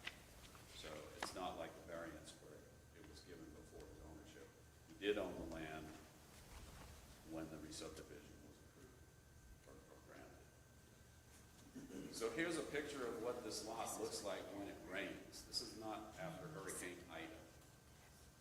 And again, this parcel of land falling under the title of minor subdivision, we're wondering whether or not a drainage plan should have been approved prior to this being granted a re-subdivision. Not a drainage plan designed and approved prior to it being re-subdivided. And here's another picture of what it looks like on the front. And again, this is after a rainstorm, and this is not after Hurricane Ida. Something extreme like that. There was a servitude also obtained. The developer assured one neighbor that the construction road for the construction road would be on the south end of lot 1, not the north end. And that statement was made in the presence of the city official. The public works director informed one neighbor that the new owners of the milling tract had their plans. The public director stated to one of the neighbors that the plans were approved for the road to be on the north end, not the south end. And then further inquiring to the public works director, we discovered that, I'm calling it a construction road because everybody knows what that means, but the technical term is curb cut. So when you get a curb cut, there doesn't seem to be, there wasn't any input from the neighbors or from the community. And when you get a curb cut, planning and zoning, the city engineer, public works, traffic, utility, safety, waters, and logistics, and sewer are things that are taken into consideration. But nothing from the people that are going to be affected by the heavy equipment coming in and out. So we're asking whether or not that was fair as well. Here's a diagram of the construction road. The green line on the top is that represents the construction road on the south end of the parcel, and the red line represents the construction road on the north end. So we were assured that it would be on the south end, and it is now on the north end. In addition, recently, this tree in the photo, one of the site workers said this tree has to come down because now the plan is not only is the construction road going to be on the north end of the parcel, but that tree is going to get cut down and timber mats are going to be laid for heavy equipment to roll in and out, including Mack trucks, cranes for pilings. And as you can see also in the picture, this is 4 feet. The pink line is the property line, so it's maybe 6 feet from this. That's actually my garage. It's from 6 feet from my garage, which isn't even finished being constructed yet. So the plan now is that timber mats are going to be laid inches from the property line, and heavy equipment is going to be rolling back and forth a few feet from construction that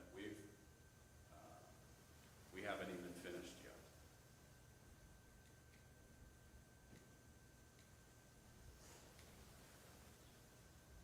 So here are our specific requests. We ask that a cease and desist order be issued by the City Council and by the Mayor on all construction activities on the milling tract until all the processes and activities can be reviewed for validity and legality.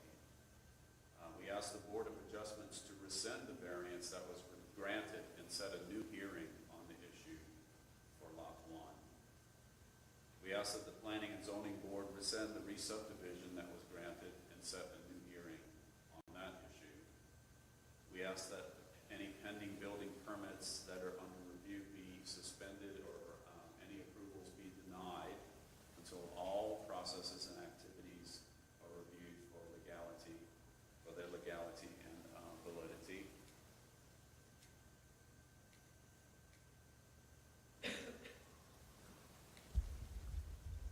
We just have one more page, okay? We got the additional specific requests. One is in dealing with the trees, the clear cutting. We asked that, we filed today a request for enforcement, but we're asking today that the city council and the administration enforce tree cutting fines if they're appropriate for clear cutting lot 1 with no permits. We ask that the owner of lot 1 be required to replant trees on 50% of his land because the municipal code states that you have to have a permit to cut a tree that's larger than 6 inches in diameter, and you're not supposed to cut more than 50% of your trees down on your land in 1 year. We ask that from this point forward, that the city council and the mayor and the administration exercise rigorous oversight and review of continued and future construction activity on the site. We ask that the rigorous activity and review be specifically applied to any fill plans that might be implemented, because you saw the picture, it is a low-lying area. There's obviously going to have to be some fill. My understanding is that the city ordinance states 6 inches, not more than 6 inches outside of your foundation. We ask the rigorous oversight and review require that screw or auger piles be used if they are required in the construction, as was done on the corner of South Vermont and 17, which is in close proximity to other houses, because all of our surrounding houses were old. Mine is built in 1901. It's on brick piers. The Newman's house across the street is approximately in the same age category as well as the Sanders house. We would request that they not use hammer piles. And lastly, we ask that the construction road on the south end of the property be moved back. The construction road that is currently planned on the north end, be moved back to the south end, as was assured by the developer in the presence of the city official. And with that, thank you for, again, thank you for the opportunity to be heard, and I'll answer any questions as best as I can. There were some really dynamic speakers up here today, and I've been accused of having a flat affect, so I appreciate you bearing with me. We appreciate you coming forward and sharing some of this information. I know probably most of us up here, including myself, I haven't really heard what was going on with this project. So it's kind of it's a lot of information in 15 minutes. So I'm sure the council might have some other questions. I have a few things written down, but I know we might cross paths here. So who wants to go first? Councilman Boxman? Yeah. I guess mine's not necessarily for you, Roland, it's more for Rod. It's like my question is, what he brought up about the variance and the owner not being the owner, and he got the variance. The application was signed by R. King Milling, who was the owner. Okay, so the owner did file for He variance. was the applicant. Okay, so there was that, and the hardship on that. Well, he was not the petitioner, He signed the application. but on the disposition letter, it states the developer. I have the signature on the application right here if you want to see it. No, I know that the owners signed the application. I'm just saying they weren't the petitioners. So does it make a difference, No. Rod, in regards to? You when get the produce- permission of the owner. Okay. So they can both ask for the variance. There are times where the petitioner is also listed as the engineer on a project on some of these cases. Right. They make the case to the board. Right. So in You this need the consent of the owner. And that would be And that was sufficient willing, and he signed the for the actual variance. application. Now, what about something of this magnitude with no hardship? What's the significance, if any, that the Well, variance I contained can't, no I mean, hardship? I'm not gonna assume the decision-making of the Board of Adjustments. But I can tell you that, in my opinion, the variance was based on the fact that the lot, as it existed, was 125 feet on America Street and was grandfathered at that width. That is the actual depth that the property fronted on America Street. And the variance was to accommodate the square footage requirement of RLL zoning, which is 19,000 square feet. So RLL requires that a lot be 140 by 140. The lot was already in existence on the front at 125 feet, so they extended the depth to 165 feet and ended up with a lot that was 20,500 square feet in size that exceeded the 19,000 minimum square footage of RLL. Okay, go ahead. They weren't entitled to build a house in the front, though, until the variance was granted. No, that's not true. They were not entitled to resubdivide the property because a non-conforming lot was included in the re-subdivision. They needed to have the non-conforming lot, which fronted 125 feet on America, in lieu of the RLL zoning of 140 feet. The variance was to reduce the lot width in exchange for increasing the lot depth to accommodate the requisite square footage in RLL. Once they got that lot approved pursuant to the variance, then all four lots could be approved as part of one re-subdivision plan. So if you look at the map, according to the application, the re-subdivision was of lots 22 and 23 of the Favreau property. I can't swear to that. I didn't go research the title, but the request on the application was to re-subdivide 2 lots into 4. That's how it fit into the minor subdivision requirement. Also, you need to look carefully at that map. As I just mentioned to you, the minimum lot size in RLL zoning is 140 by 140, 19,000 square feet. 3 of the 4 lots in this subdivision are 86,000 square feet. They're 4.5 times the size of the minimum lot requirement in RLL.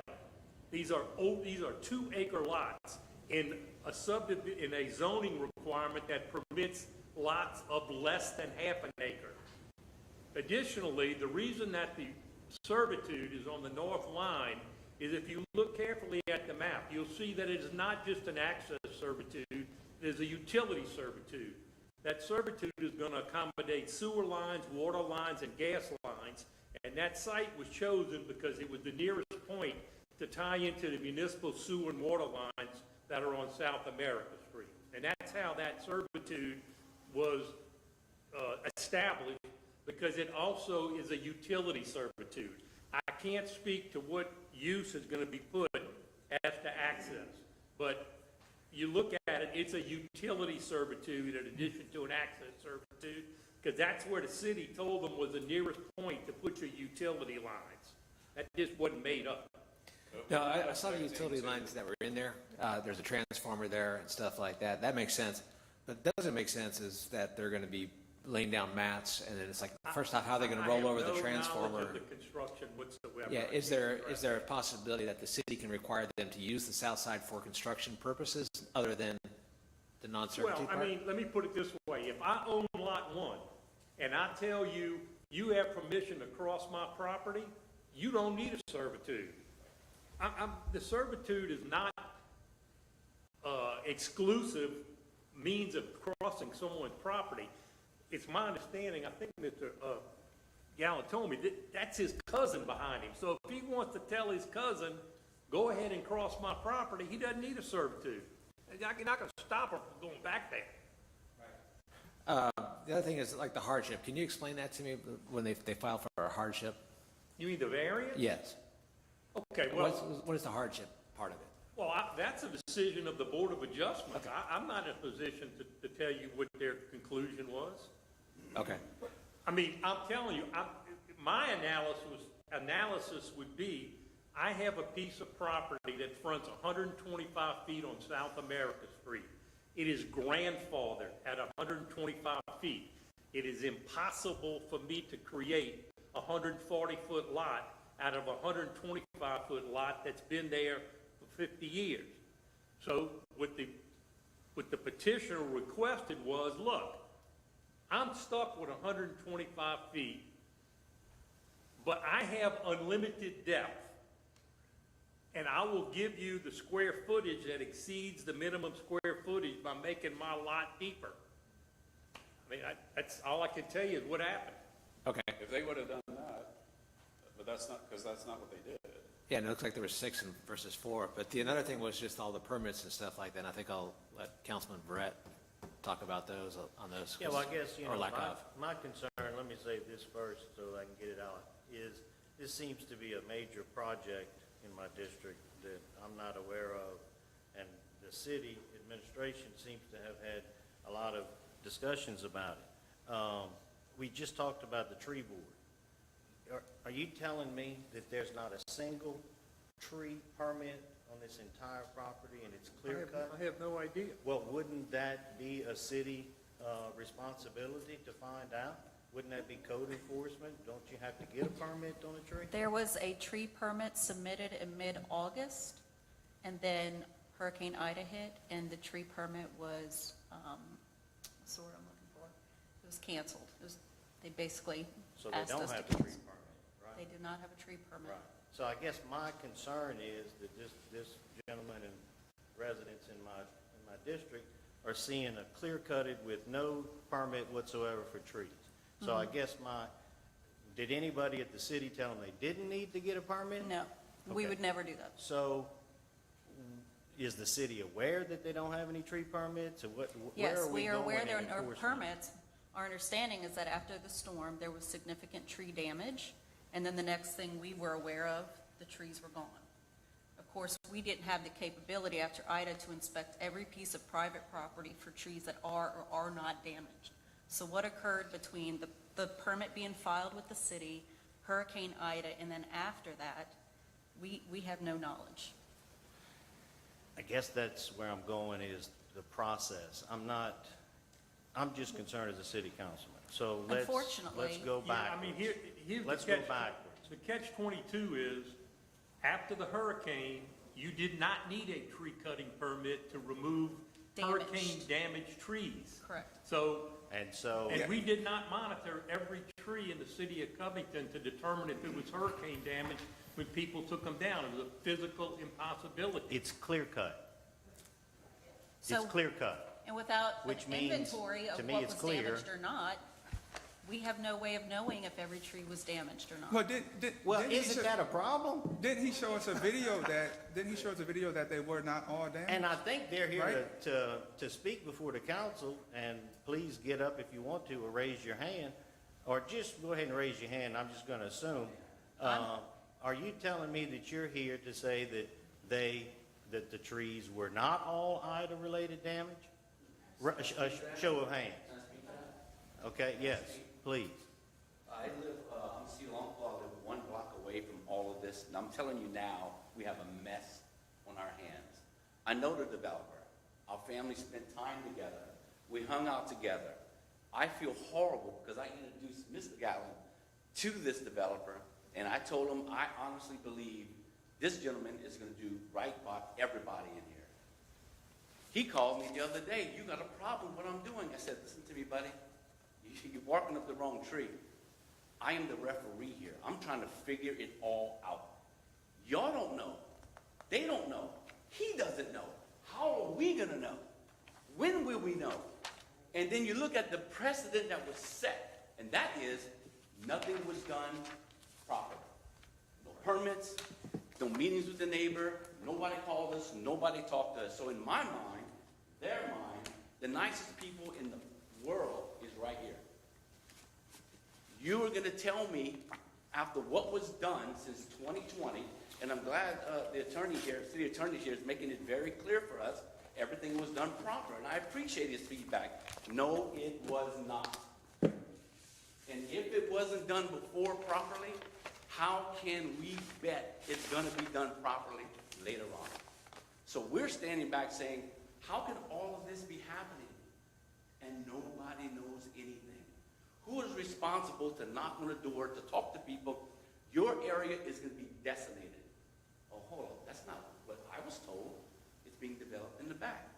So I was trying to be a referee through all of this.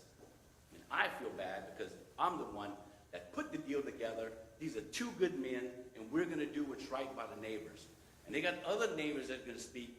After the hurricane, they took down the bad trees. Trees were still standing. 2 weeks later, 3 weeks later, 4 weeks later, they came back and mowed it all down. You're going to have all these witnesses. So you're going to ask yourself, hold up a second. This is not what it seems to be. All these permits, taking down houses, remodeling houses, at what point do we stop and say, enough? We got a process. We have rules. We have regulations. Why? To protect us. Who is going to protect us? We just had a group, a tree group, right? What are we talking about? How we love trees. No, we don't. We talk about it, but we mow down a whole lot. This is nonsense. You hear what we're saying? We act like we're doing wonderful things, and nobody knows what happened to the whole clear cut. Some of the council people saw this, and they were like, oh my God, are you serious? So I'm bent out of shape because I was the guy that put the people together to make something happen. So if nobody knows what happened up here, but you got witnesses that are going to speak tonight, something happened. Somebody dropped the ball. And didn't the tree group mention that? We've dropped the ball. No communication. So if anything comes of this, we need to be protected. Okay? Moving forward, and like Roland, everybody said, we don't want to stop people from building their dream home. This is their summer home. This is their weekend home. We don't want to stop that. But you got to protect us. And it has to be done right. So if you're not getting permits, you're remodeling a home, you're taking down trees with no oversight, then how are y'all going to protect us? When?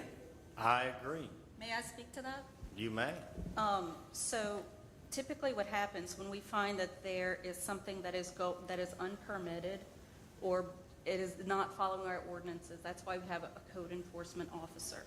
If we had been aware of the trees being cut down without a permit or houses being demolished without a permit, we would have sent the code enforcement officer out to inspect. That's his purpose. If we were to go out there, if we were to go out there, yes, so this is the first report I'm getting. So if they're out there still clear cutting, still demolishing houses or buildings or anything like that. It's done. It's done. So what The I, job is done. so what I was gonna say, because one of the questions was, can we issue a cease and desist? That's what we would do, is send our code enforcement officer tomorrow to do an inspection of the property. If he found that there were any violations, then yes, we could issue a cease and desist. Can I say something? Look, let me say something. Yeah. And I need to address this to the council. This is not the first time we've heard this. I've been preaching this for my district for a while now. When I took office, we constantly heard that we would make doing business with the city of Covington better. It has not been better. It started in my district. Now it's in Verrett district. We're now hearing it again from other people that doing business with the city of Covington is not getting better. It is getting worse. Permitting is worse. Okay? Now we have other contractors doing what they want to in the city of Covington. And again, the council is hearing nothing about it. The communication is horrible. We have constituents coming to us asking us for help. We need to do a better job of answering that. If we have permits that's not being carried out properly, being paid for on the day before we come to the city council, something is wrong with that. Something is obviously wrong and it's broken. It is right. There is a building permit that was filed for in August of 21. On the face of it, and I always like to say words matter, this permit shall be canceled if work described is not commenced within 3 months. I'm bad at math, but that was August of 21. And yesterday, someone walked into City Hall and paid finally for the permit of August of '21. That smells bad, okay? Let's just be honest. There's no tree permits at all for this piece of property. And the idea is, well, it must have been Hurricane Ida. I don't know of any hurricane, unless you're in Grand Isle, that is going to take the entire, every tree off of that property. I don't have to be a code enforcement officer. I've got common sense. But let's go ahead and play along, right? Demolition. 2 properties were demolished on there. There's no demolition permit. Is that so? Is that so? There was no permit to? There is no demolition permit because none was filed, and nothing was reported to our code enforcement officer for them to know. But don't we have enough public works people and people that are in the To streets go all on the private time property notice to some of inspect this? private structures? Do you know where this property is? I know where it is, and it's in my I know that, district, but and I'm a little what I'm concerned. telling you is, South America Street ends, and beyond South America Street is a private road that goes all the way back, 4 acres back to where the demolition took place. You cannot see it from South America Street. There is no way any public works employee or city official could have known there was a demolition going on unless someone told us, because you can't see it, and we don't go on private property to do work with the Public Works Department. Mr. Mayor, have you ever been to this property? Yes. Did you ever speak to anyone around, neighbors or the developer or the owners of the property? Yes. That was back in August, of the code enforcement agent. I went out to look at trees, and It's a pretty wooded lot. it was not pretty wooded, but it was wooded. And I can completely concur with your point that the idea that all those trees were damaged in Ida is not really a good idea. What I can't say is that they weren't, because I didn't go inspect the trees after the hurricane. So I cannot honestly say what was damaged and what wasn't damaged. Now, I think we have people here that may be able to communicate that to us, that trees were not damaged, and that's new information that we're getting this evening. So I would definitely like to follow the suggestion that with no building permits, no valid ones, no tree removal permits, no demolition permits, that work needs to cease on there. So we can figure out as a city, was the process followed? And if it was not, what needs to be done about it? And I thought there was a code enforcement officer in this city that rode around and looked at these kind of situations. And I'm not, let me just finish. No one in this room, certainly no one anywhere, whether they're in this room or not, can just disregard an ordinance. It's a law. And I'm concerned there is no way, because it's common sense, right? I don't need to look at being a lawyer. I don't need to be a city councilman. These people live there. They're going to tell you, they've told me, it got clear cut, 2 demolitions, no permits, and the city doesn't know about it. That's a problem. I That is I a agree with problem. you. I agree with you that it is not okay for people to not follow the ordinances. I don't think anybody sitting here would disagree with that. But unless we know that that is occurring, we cannot dispatch our code enforcement officer. But I'm telling you now. We have one code enforcement officer that works the entire city, and he stays very, very busy. Well, then maybe we need 2, because we're not Chicago and we're not Houston. This is a small community. We just had the tree board up here to discuss what a wonderful job they do in taking care of the trees. And let me tell you, they do. That's why we live here. That's why I'm assuming the residents back there live here. That's why they're so concerned about it.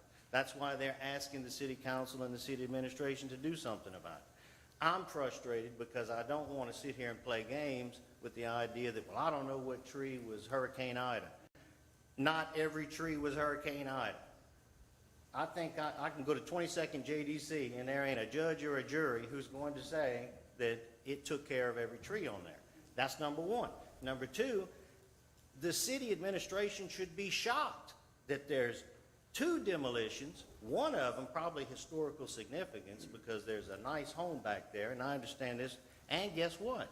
I'll just throw this in just for a little fun. I've walked the property. I would have loved to have purchased it. I know how wooded it was. I saw the buildings. I didn't know they were all gone until I got a call from Councilman Botsford that said, you've got some residents that are a tad bit upset. And now I'm a tad bit upset because what I'd like to see from this administration is, OMG, this is wrong, and we're going to get to the bottom of it. Not let me go out there and figure out which tree was the... Unfortunately, the demolitions, we were not aware of that until tonight. Can I ask? Councilman Smith? This is a question of the Mayor Mark. When you went out to the property, who called you out there? At that time, was I think I was handling trees. Yes, because our code enforcement officer We didn't have was a out. we didn't have a code enforcement So- officer at that time because he was out on leave. And so they asked me to go out there and look at the trees. I went out there, looked at the trees, and told them that some of the trees that they had hoped to take down, they were not going to get permits to take down. And then Ida hit and everything changed after that. Okay. At no time were you aware of their plan other than, I'm assuming the tree thing was cut prior to them submitting for variance to the BOA? No. No? When the mayor and I were there, it wasn't regarding trees, it predates Ida, it was regarding a drainage plan, because the front of the property flooded, so it wasn't regarding.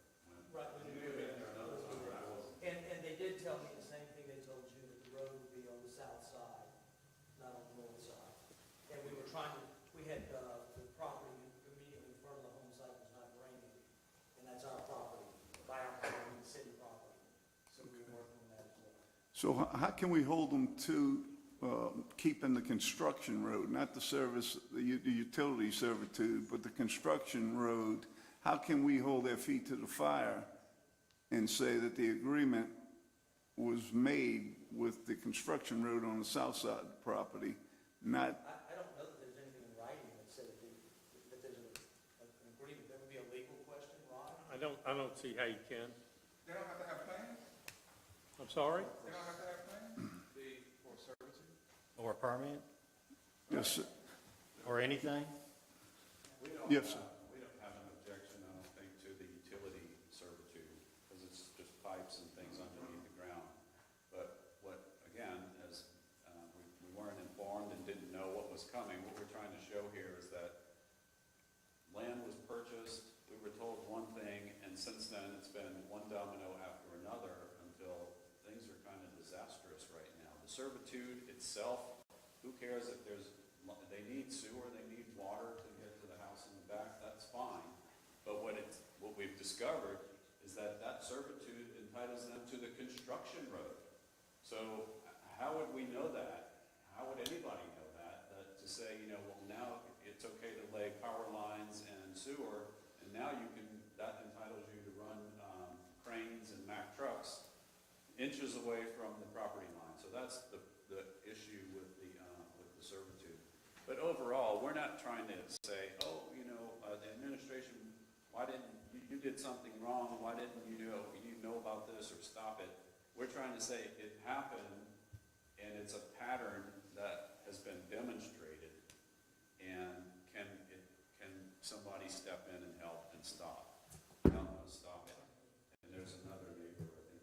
Yeah, I know the young lady back here want to speak, but I guess it's bothering me because I need to know if they have to submit plans for what they're doing to the city. We constantly asking is there anything we can hold them to the fire for?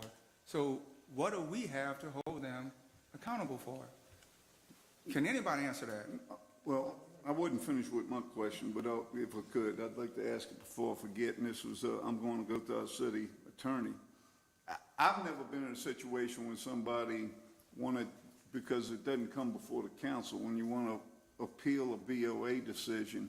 But in this case, it looks pretty obvious to me that the BOA was deceived with a presentation of comparable lots when it's one lot, and they presented it as one large lot cut down to 125 feet on South America Street to say, well, they got two of them right here. To me, it looks like there was some deception presented to the BOA. So based on that, Rod, what would the process be if to withdraw that? Would the BOA have to make a decision? Do they need to go to the You got 22nd? 30 days from the decision of the BOA to file a suit in the 22nd Judicial District Court to overturn their decision. It's not appealable.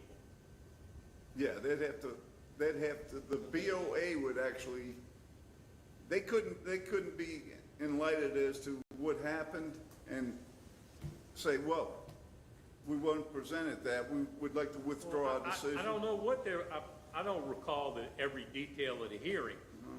That's what they're telling you. That's not what the BOA is telling you. You don't know if the BOA felt like they were deceived. No, I You're think we need to presuming that. Yeah, exactly. So we need to sit down with Jan Butler and look at the records. I'm sure the thing's on video. So if, we don't have to ask anybody really, we just gotta look at the video of the meeting. There's not a video, for whatever reason. I think something happened. There's only an audio recording of that hearing, but that diagram is from their application.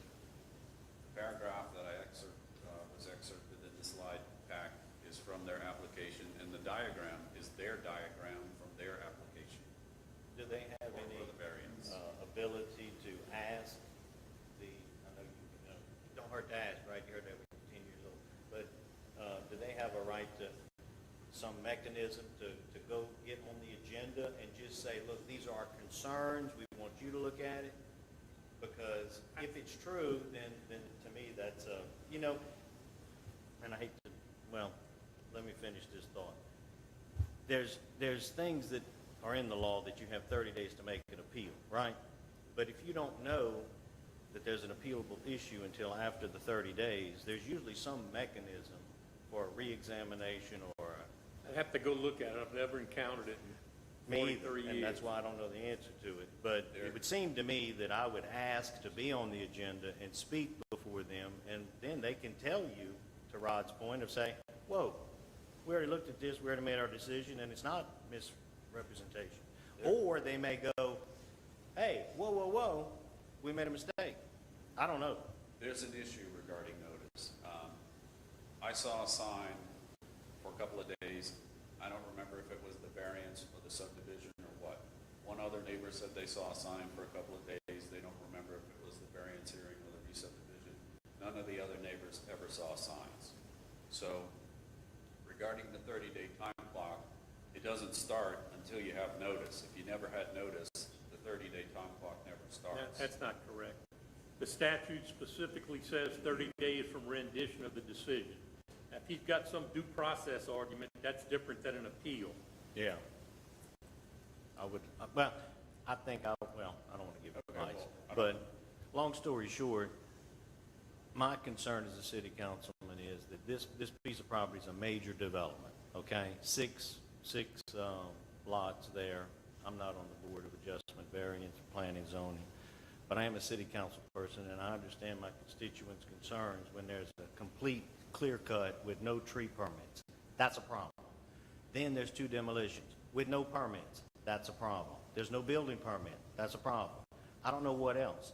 I think the argument to be made here, and I'm not trying to point fingers, so don't, it's not politically motivated, as has been said, and it certainly is not anything where I'm trying to create any issue other than my constituents are number one priority coming to me with an issue, okay? So let's just get that on the table now.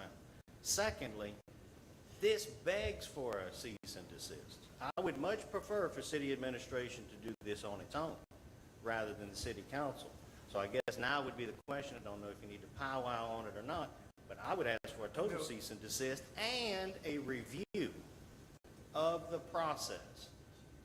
That if there's demolitions going on and there is clear cutting going on, why can't the city investigate it and then go back and we can find investigate them if we have they did knowledge it? of it. Now, if there's a demolition without a permit, it's a code violation. They Right. can still be cited and brought to mayor's That's where I'm court for a going, and code that's where I want violation. to hear the I committee. think- If there's a tree cutting violation So let's without a move forward permit, they can with- still be excited. Now that we all know, Right. what's the plan? I mean, if there's a violation, there are remedies in the code for the violation. You're Bingo, cited- that's what I want to hear. You're cited to appear before the magistrate judge.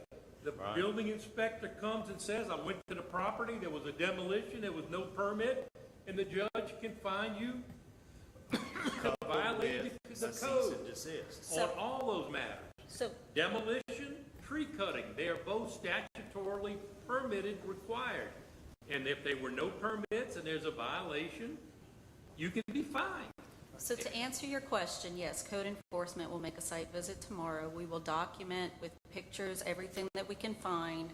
If the residents have any pictures or anything that can show us what was there before and after, that was kind of in a timely manner that we can compare it to, that helps us build a case. Unfortunately, you know, if they've gone out there and cleared without permits, there's only, we're going to do the best that we can. It's hard for us to know everything trees are that's out tough. there. The trees are going to be hard. I get it, but it doesn't take rocket science to figure out that this is, the process was not followed. It doesn't take rocket science to know that my constituent has gone in and out of City Hall building how many times? A lot last week. Yeah, and so I think there's been sufficient notice, all right?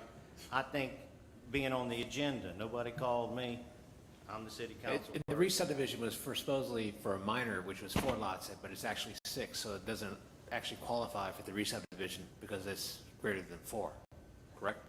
The application said that lots 22 and 23 of the, I think it's the Favreau tract, were being re-subdivided into 4 lots. That meets the minor subdivision requirements, It says lots of. according to the application.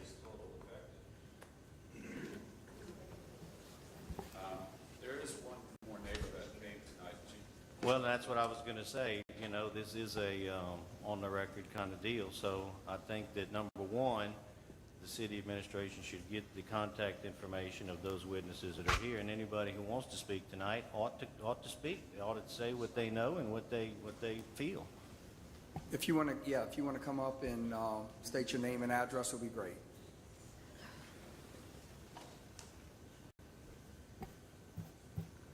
Helen Newman, 605 South America Street in Covington. I am directly across the street from the property we're discussing.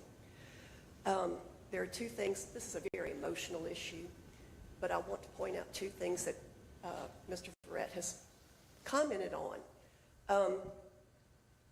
Thursday after Ida, I was standing on my front porch, 605 South America Street, and I saw bulldozers, backhoes, saws, going onto the property in question and taking care of business, which is cutting down broken limbs, broken tree butts, doing the right thing, piling it up outside on America Street for FEMA to take care of.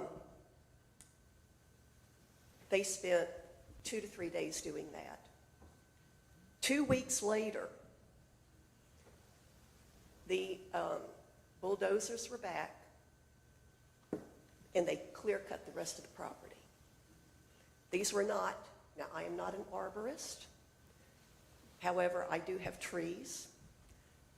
These were not trees that were taken care of in the initial go-round. This is an afterthought. That's exactly what I thought, and I went and talked with the men cutting. Now, they were hired. It's not their property, so they didn't care. Somebody was paying them to come cut down trees, they're going to cut down the trees. But I said, these aren't broken trees. They're not broken. They're not diseased. Again, I'm not an arborist. I am a neighbor, and I was concerned. And the property in question, as was commented, it is private property, a big tract of land owned by a large members of a single family. And this was to bring the milling tract back into that family. And the trees being cut, both in Favreauville and across the street, were all piled directly in front of my house. And I know Mayor Mark came and took a look at that mountain of debris. And nobody was happy about this. It was very obvious that this was being used. I did speak with somebody from the city at one point, and he came out and we talked about the fact that the debris brought to the street using taxpayers' money to get rid of it. These people saved, I don't know how many thousands of dollars to A, clear cut their property, and then use FEMA to dispose of it. Okay. The other thing that I really would like, we get distracted by this tree issue at the moment. Please remember the pictures you saw of the standing water that is on that property. We moved into our home in 2007. And in the almost 15 years, directly across the street from me, every time we have a heavy rain, not a storm, it could just be a heavy rain, that water stands. I can't tell you how many times somebody from the city has come out. The Millings had people come out many times. What can we do? This is a lake. It stands there. And no one has been able to resolve what happens to that water. If there is a home built on that front piece of property, I hope it's lovely because I'll have to stare at it every day. But I don't want the water crossing the street and coming to my yard because it has no other place to go. There is a real serious problem with the drainage on that front piece of property, which is why it was never developed previously, I'm sure, because it's a beautiful piece of property. Covington is blessed with many beautiful pieces of property. And as Mayor Mark is fond of saying, we live in the coolest city in America. And I want us to all be neighbors, but we need to be aware of what is going on. And please revisit this issue. Thank you. Thank you. Thank you. Did you have a comment? Did anybody else have a comment? I'll make a quick comment just because I get what Aaron is saying. But we can't predict the legalities of what people will do. People do idiotic things. This sounds pretty idiotic. And so I commend y'all for getting together and coming here and discussing it. And I do think our administration will follow up ASAP. But I would, with Councilman Verrett, say they don't need to do anything else on that property until we figure out what has happened prior to these dates, because that's chaos for us. I get somebody might have took advantage of Hurricane Ida, but yeah, it's got to stop so we can figure out what the validity of this is. And obviously there's not much right now. They didn't claim Hurricane Ida not in the houses. Just asking, because it does seem a little fishy. The trees, your trees, your property's right next door to the clear-cut lot? Yes. Do you have trees on your property? Yes. They're still standing? Okay. So it just happened to be that one lot that got wiped out by the hurricane. I get it. I agree. There's got to be code enforcement. It has to confirm that something was done illegally, and I'm pretty sure they're going to find out that it was. And at that point, cease and desist until we can figure out. Let's follow the steps as to what happened and all the illegalities. Now you can get hold of me. I couldn't say the word. All the what is it? Legalities. Illegalities. Okay. All right. Until we figure that out in the process, I don't think anything. I don't think we should allow them to drive a nail, okay, or They don't put have a down permit anything. to drive a nail at And this secondly, point. my so- biggest concern would be if I were this gentleman right here, if the city in fact said, yeah, this is the best place for you to put your underground utilities, I got no problem with that. It's cost effective and the best way to do it, that's fine. But that should not allow them to put a construction road to bring heavy equipment right down his property line within feet of his residence, okay? When the developer or the contractor told somebody, and I think you said that you were there and you heard them, they said they were going to do the construction road on the south side of the property, which takes all of that stuff away from the neighbors that are sitting here tonight.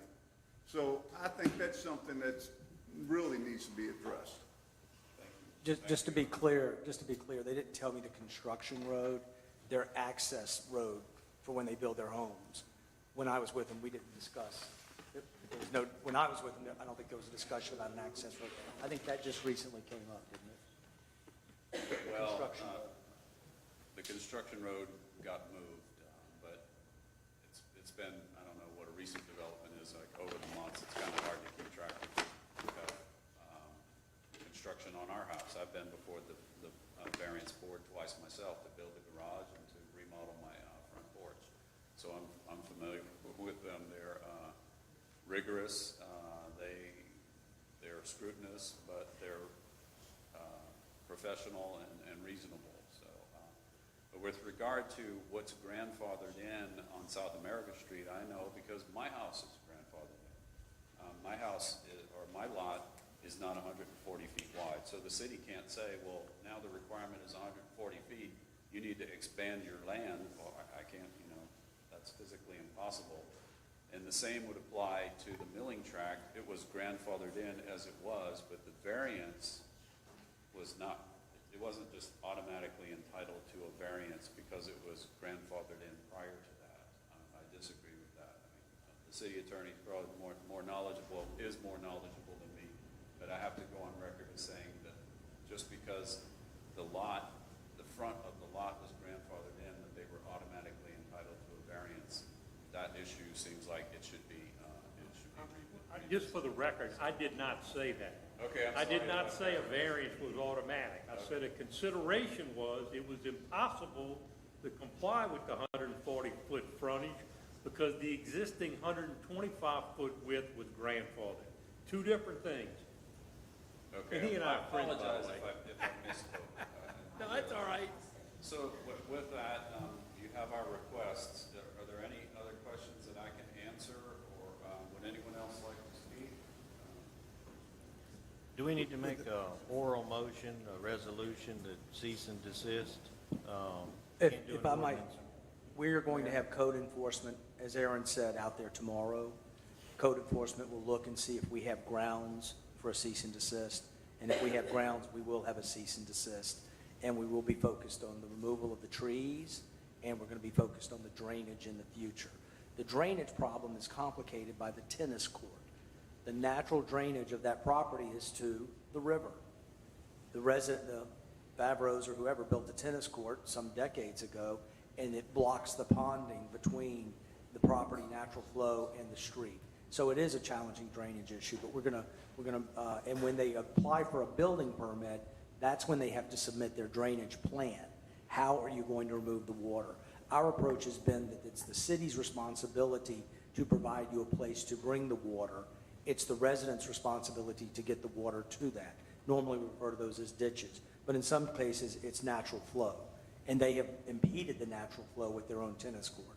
But we will be very conscious of the drainage and very conscious of the tree removal, in affirming as much as we can that was still there after Ida, because we all logically understand that the owners took advantage of the Ida situation.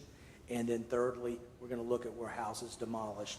And to reiterate what Rod had said earlier, this is a large tract of property. It's private property. Unless you went on the private property and walked back there, which Public Works is not allowed to do, unless somebody notified us that the homes were being demolished, it's a 10, 15-acre tract. We would have no way of knowing. As of tonight, we now know that code enforcement can go on private property. They have police powers, and they can look at it and determine. So those three issues we'll have code enforcement look at tomorrow. If we have grounds for a cease and desist, we'll do it, and they will be under a microscope from the permits office, the inspections office, and from code enforcement from here on out. Well, how's the council going to be notified of the decision and I guess my point in the resolution is that I'd like to be on record at this city council, hopefully unanimously, that says, no, we are requesting the city administration do a cease and desist. Right. Not a y'all figure it out and we may not know. I didn't even know this was happening to begin with. So, that's why I'm saying a resolution and not an ordinance. I realize it has no teeth, but I recognize the fact that I appreciate the mayor's response and I understand it.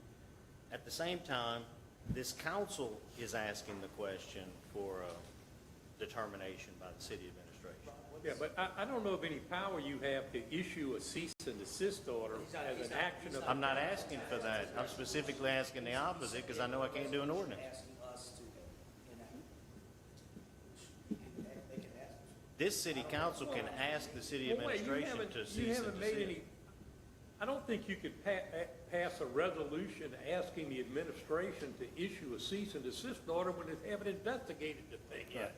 I would agree with that. I would agree with that. That's not what I'm saying. I'm saying that to go on record that this city council is requesting the city administration to investigate it and meanwhile, while you are investigating, to issue a cease and desist.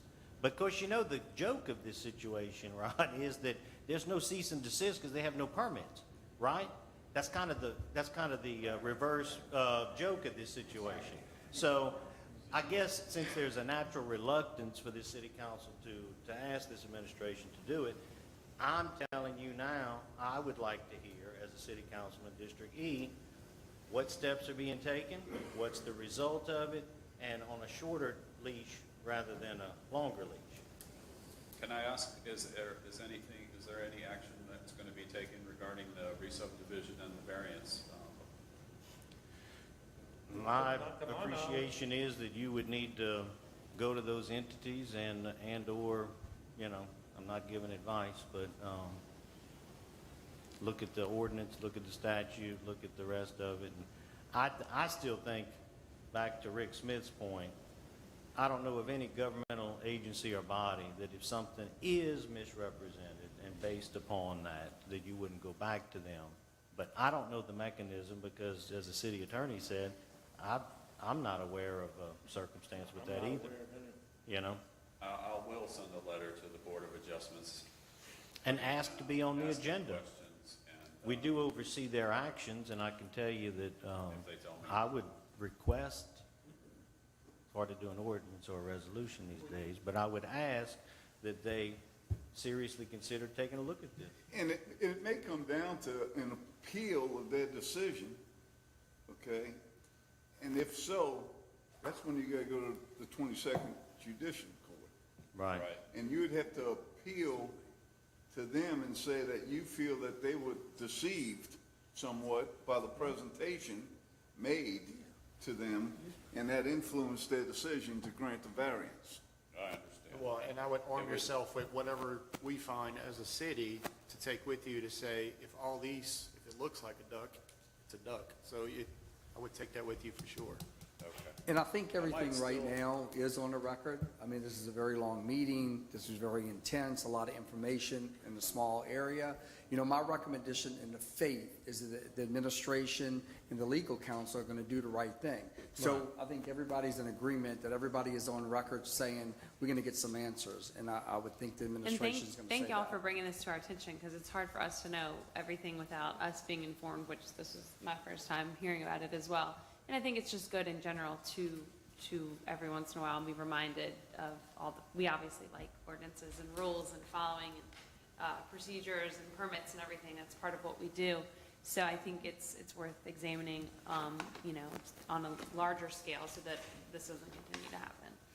I think we had one more lady in the back that wanted to ask a question as well. Okay. I will send a letter to the Board of Adjustments asking them to review their decision, not a formal appeal, and at least say, at least get a response from them. So if the decision is made later to go to the 22nd Judicial and they ask, well, did you ask the board to review their decision, we can at least say we did. Okay, and I think someone from the public wanted to come up. Would state your name and address, please. Thank you. We appreciate it.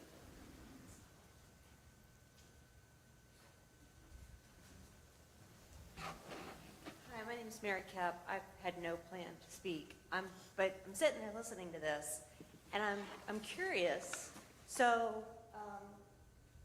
if foul play or people broke the rules or whatever, if that is found to have taken place, what are they significant fines? I mean, because I'm concerned if there's only one person for the whole city of Covington to be able to know that these things are going on, how do we know this isn't happening in other places? So what is put in place to stop this from happening all over Covington? Well, you gotta understand, we have public works people out there, we have police out there, we have the public out there.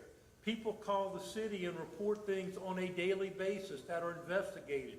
This happens to be a very large tract of property that is only accessed by a private driveway, that the public doesn't go back there. If this would have happened on Yankee Avenue, we'd have had 45 phone calls. Yeah, I can speak No to that. one can see this. No one knew it. It's a very unique situation. I can promise you, just like the trees over there by Marshalllands, if this would have happened on Gibson Street, they'd be lined up at the front door. It's a unique situation on a very large tract of property that is not accessible to the public, that you cannot visually see what took place, or we'd have known about it. To say that the city is not constantly looked at between all the branches of city government is not true. But one question though is, Roland, because I get Rod's point, and I get Aaron's point, okay? When was your first conversation with anyone at City Hall in regards to this property? Maybe like a week and a half ago. So a week and a half ago, people in the city administration knew there was an issue with this piece of property. Is that true? Sure, I mean, I was. You asked for the permits? Zoning and, just asking for, rules, regulations, documents. I made a public records request. See, it would seem to me, back on that issue, because I agree with Rod and I agree with Aaron, that, people have to complain or notify or notice and et cetera. But it would seem to me that this city should be in a position that when somebody says, there's a piece of property and I want to know if there's any tree permits. Well, there's no tree permits. Wouldn't the city kind of go, ooh, problem? Or there's been demolitions and there's no demolition permit. Ooh, problem. You don't need to answer for the city. I'm simply pointing out that it takes, I said this at the last one, got me in a lot of trouble. It takes courage to get up and speak. And what's meant by that is not to whether there's validity of it or there's non-validity, but it does take courage to get up and speak. Not all of us can speak as good as this young lady over here, okay? So at the end of the day, you got to put a PowerPoint presentation and you got to come before the council, right? And so I'm just a little concerned, frankly, that the tree board, well, don't worry about that other thing, it just happened, drop the ball. That was the thing that was said. I think they do a fabulous job. I'm not here to be the bad guy. But you can't tell me that a development of this magnitude, they didn't know about it. Board of Variance knew about it, right? Or the Board of Adjustment knew about it. People knew about this. And for somebody to go in and pay for a non-existent permit 9 months later, coincidentally yesterday, come on, man. Come on. Really? So at least, we're getting to it. You can tell my passion about it because the reason I ran for office is I love where I live. Sounds a little corny, right? Maybe there's other people who don't do that. I get very frustrated. Back to Councilman Lewis's comments. There's stuff going on all over this city. But you know who's the last to know? The elected officials. The elected officials are the last to know. Why is this street closed? I don't know. Filming a movie. Oh, I didn't know you were filming a movie. Seemed like I ought to know that, right? But I'm getting off my topic a little bit, and I'll do a little bit later. Thanks for coming. I wanted cease and desist. No, Rod, I don't have the power or authority to demand it, but I'm asking of it because I think this city needs to look at this project and see what could be done better. I said the same thing after Hurricane Ida, got into trouble for it, okay? You don't grade yourself when you've taken the exam, right? You take the exam, and then you see what you did right and what you did wrong. And that's all I ask. It's important for a city council and the city administration to know, like, okay, we're here now. Well, why didn't we say something earlier? Wow. We thought they had permits. We thought they had permits for the trees. We didn't imagine that they were doing all of that without permits. It was only when it came to our knowledge that, oh, and now, by the way, in addition to everything else that has happened, the variance, the subdivision, the servitude, the construction road, now they're going to be driving pilings, and now the construction road is going to be inches from the property line. Okay, it was the straw that broke the camel's back. Okay, we felt deceived from the beginning. We felt duped from the beginning. We had kind of like a defeatist attitude and a neighborly attitude as well. Like, okay, it happened.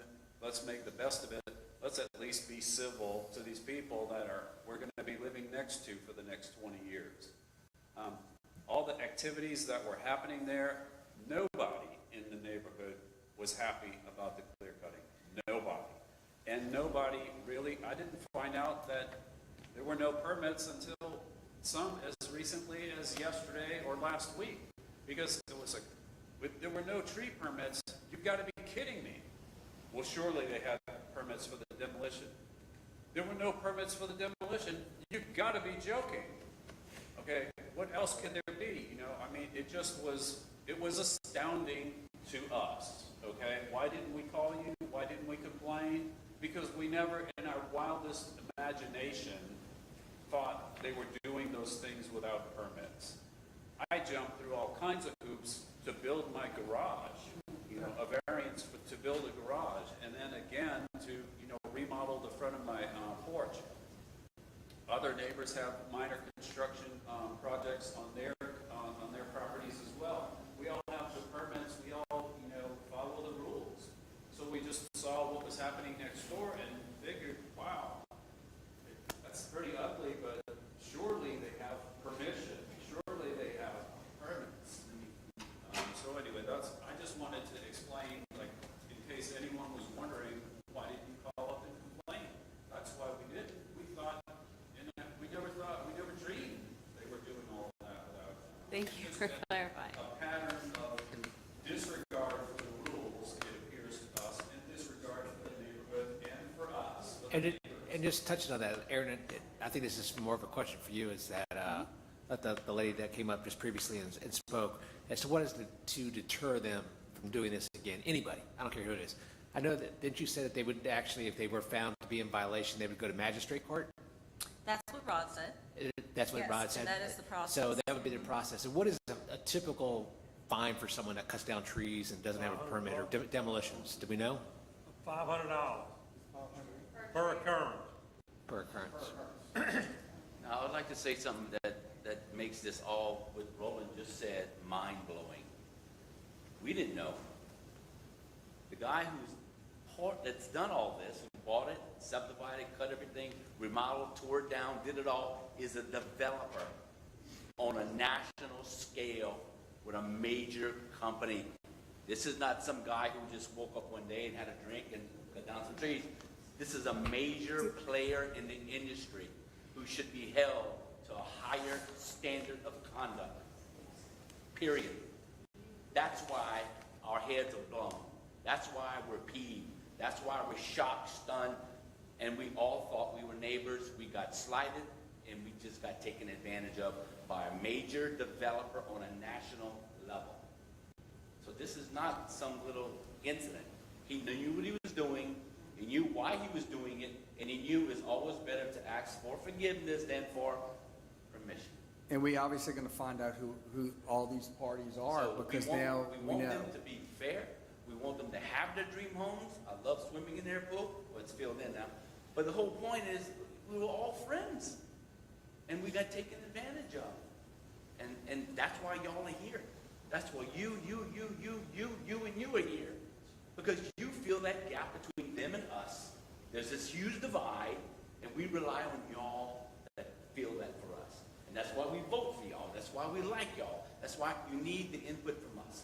Without us, your jobs are useless, right? We need to pick up the phone. You need to rely on us. How many emails I've sent you last year? Construction, destruction, people breaking up our sidewalks in our streets. How many times I've sent stuff to you? I like our little city. I want to raise my kids here. When guys are coming in, doing stuff that we work so hard to protect. We gotta time out, fix the problem, let them do what they gotta do, but protect us. Fair enough? Fair enough.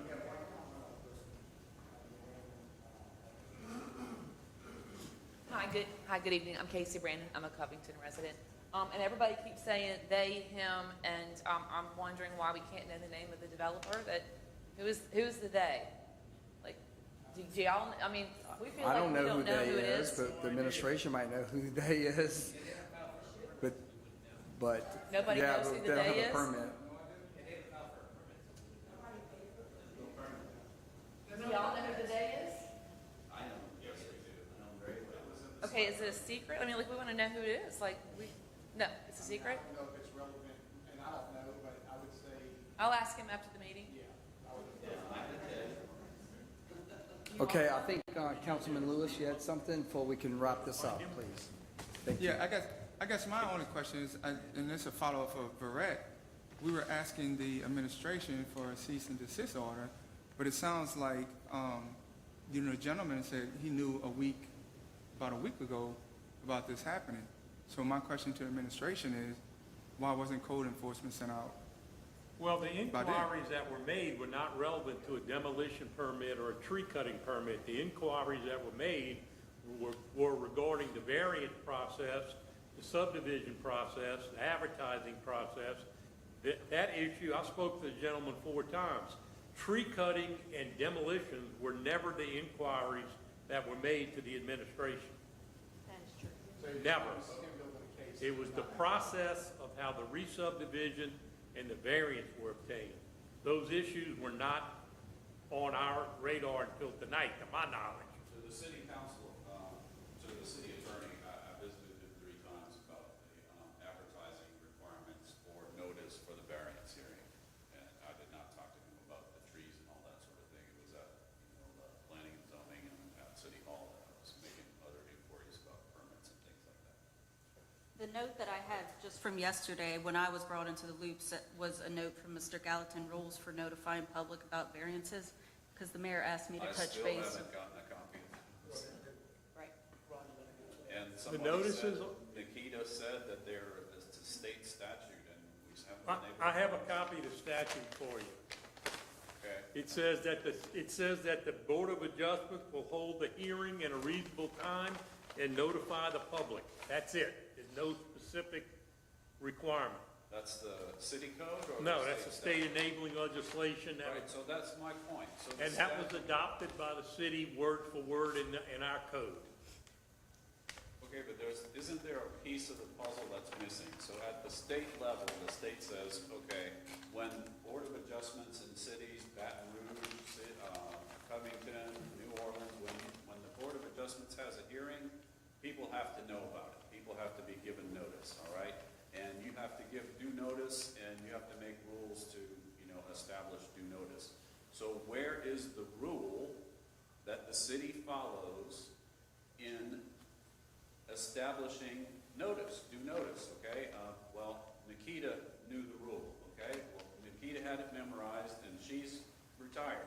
So where is the rule? I just would like to see I what it cannot says. specifically point Does you it to say- it, but I know he's sick of me hearing me He's say probably this. sick of hearing me ask for it. We post the property a minimum of 10 days before the meeting, and we run an advertisement in the newspaper in accordance with the public meetings law that advertises the agenda. I know he and I have argued over this at 3 different Where is it meetings. written? That's what we do.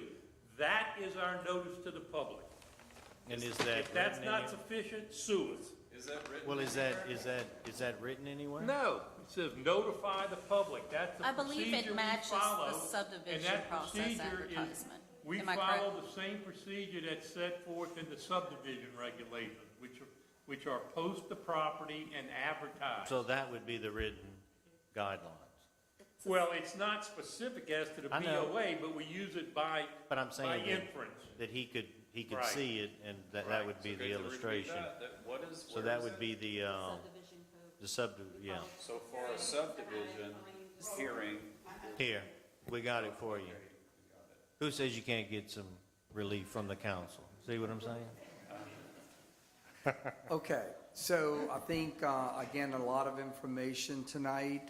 The administration now knows exactly what the public, thank you, public, by the way, for showing up the residents. Yes, thank you. And the presentation, and I think we have some work to do to kind of find this out. Obviously, I know every single council person on this council is going to be looking for some answers, and hopefully we get them before next meeting. If not, this will become a discussion item again on this agenda to make sure we can cover all bases here. I think we owe it to the public, we owe it to each councilman representing their district here, and also, and if there is some things that the administration needs to address and tweak, this is the time to do it.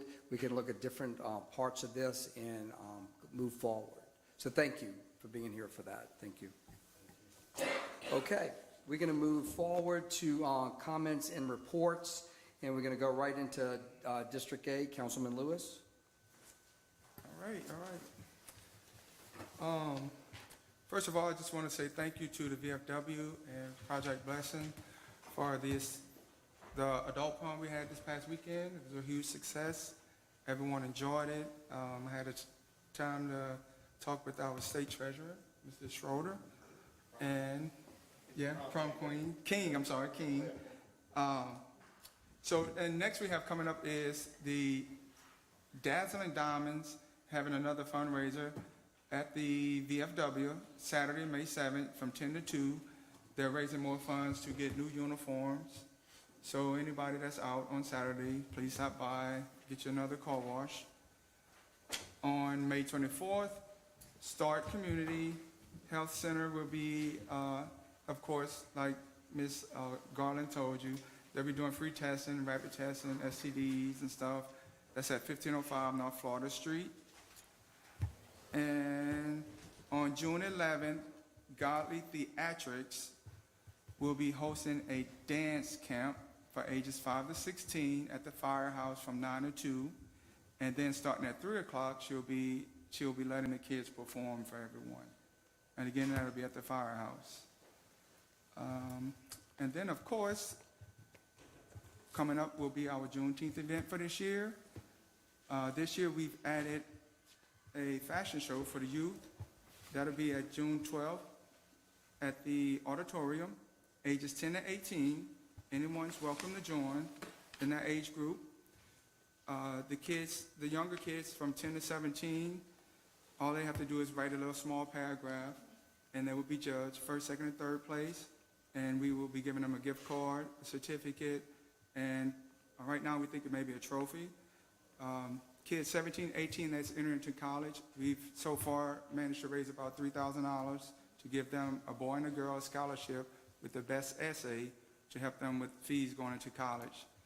That will be on June 12th from 4 to 7 at the Furman Auditorium.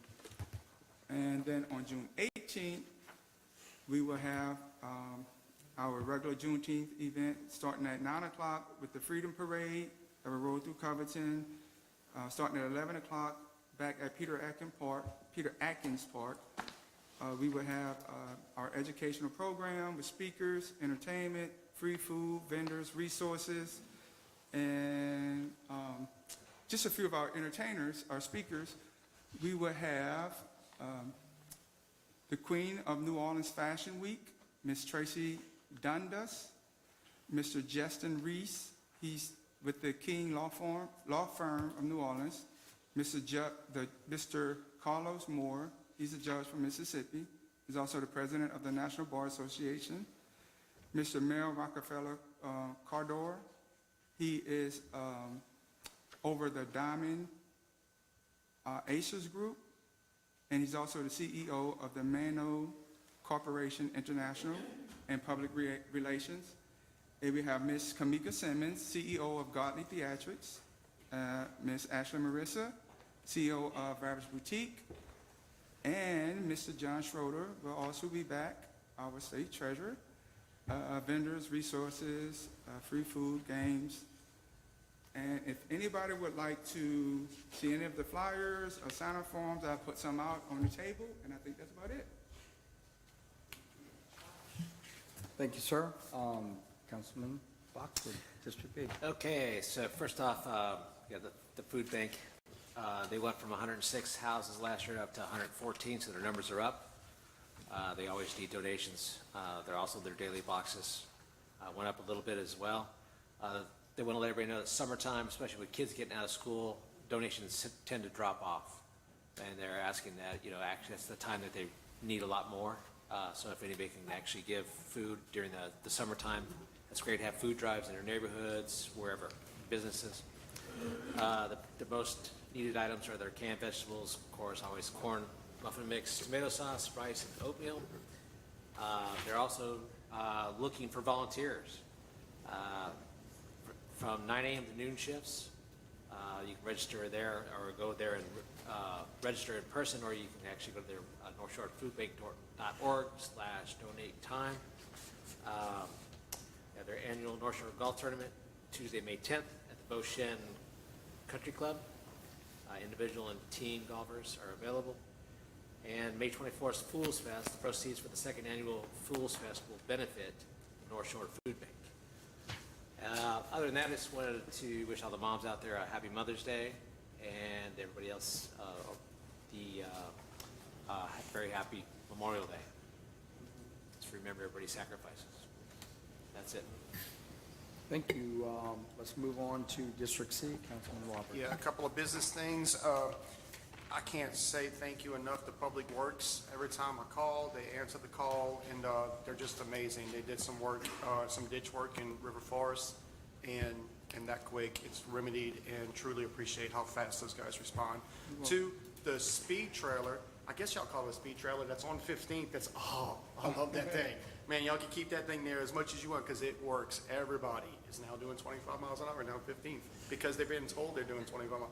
I love it. So anytime y'all want to run down to District C, bring it because it's working.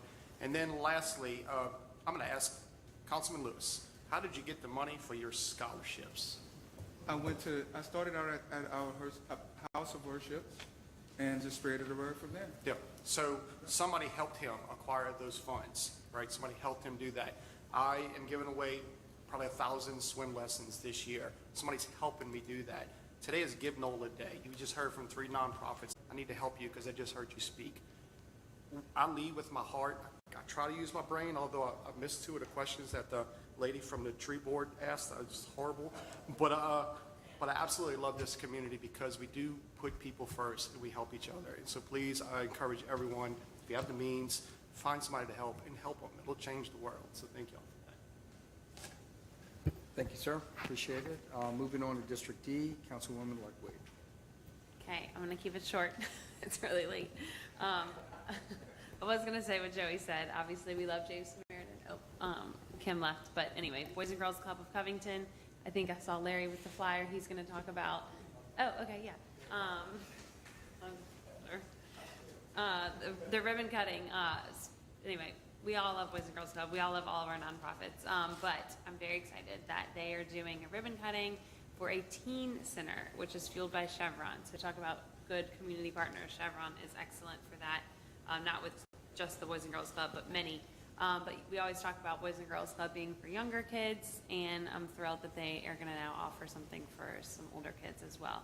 So that is May 12th at 4 p.m. at the Harrison Curriculum Center, which is located at 706 West 28th Avenue.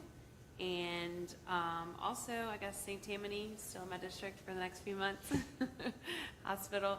And we're down to 2 COVID cases, so thankfully we're holding strong with that. We continue to stay on that path. And I will keep it short. Happy Mother's Day. And yeah, that's about it. No, well, I'm sure there's events, but it's too many to name tonight. I'll let the mayor do a couple. Thank All you. right. Appreciate it. Thank you. Moving on to District E, Councilman Barrett. Piggybacking off of what Joey said, the appearers I thought were great today. These city council meetings, the appearers are very important. And for each of us to have the ability to have an appearer means a lot to the community. I know because they tell me that. I would like to shout out to Councilman Rowling and Councilman Lewis. We, last week, were at the state capitol doing a little lobbying, and I'm hopeful that there'll be a major announcement for infrastructure coming down the pike. We have excellent state legislators too are alumni of this esteemed city council, and I'm sure that helps. But back to that point, infrastructure, infrastructure, infrastructure. I think it is awesome to have Patrick McMath and Mark Wright both heading the infrastructure. Look at what they did on Boston Street. It makes a difference. I'm going to try to make an initiative and try to schedule a meeting with the administration on Janky. I often say that if you have a cup of coffee and you're trying to drive, you better hold your Janky, because it's a rough patch. And but I think, look, kudos, since I've been a little critical tonight. Callie, the city engineer, has done a phenomenal job of getting through these projects. One of them, the miniature boat launch, which we continue to have issues. We had a big incident there over the last few weeks. Hopefully that's going to get done. Infrastructure, infrastructure, infrastructure. And if you get a chance, reach out to McMath and Wright and, thank them for all their efforts, because it does matter. With that, happy Mother's Day. Look forward to the administration's response in regards to the homeowners' concerns. Thank you for coming out. People need to be involved. And back to Joey's point, you can do it and make a difference when you just speak up. And look at me, I'm speaking up. I may be wrong half the time, but at least I'm trying, right? So, but no, thanks to everybody, and this city council's doing a good job of having the community come forth, but we need the community to come forth. Yes. Thank you, sir. Thank Appreciate you. it. Moving on, Councilman at Large Smith. Yes. The Covington Business Association will be having a meeting tomorrow if anybody would like to attend. It will be held at 5:30 at Cilantro's Mexican Cuisine, 321 North Columbia Street. Starts at 5:30 to 6, socialize, 6 o'clock's the meeting. It's a good way to get to know your business owners in the community, and as always, support the small businesses, please.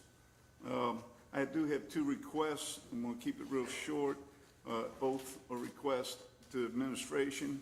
If you could line up our city liaison, I forgot her name, that between the city and the DOTD, she was here.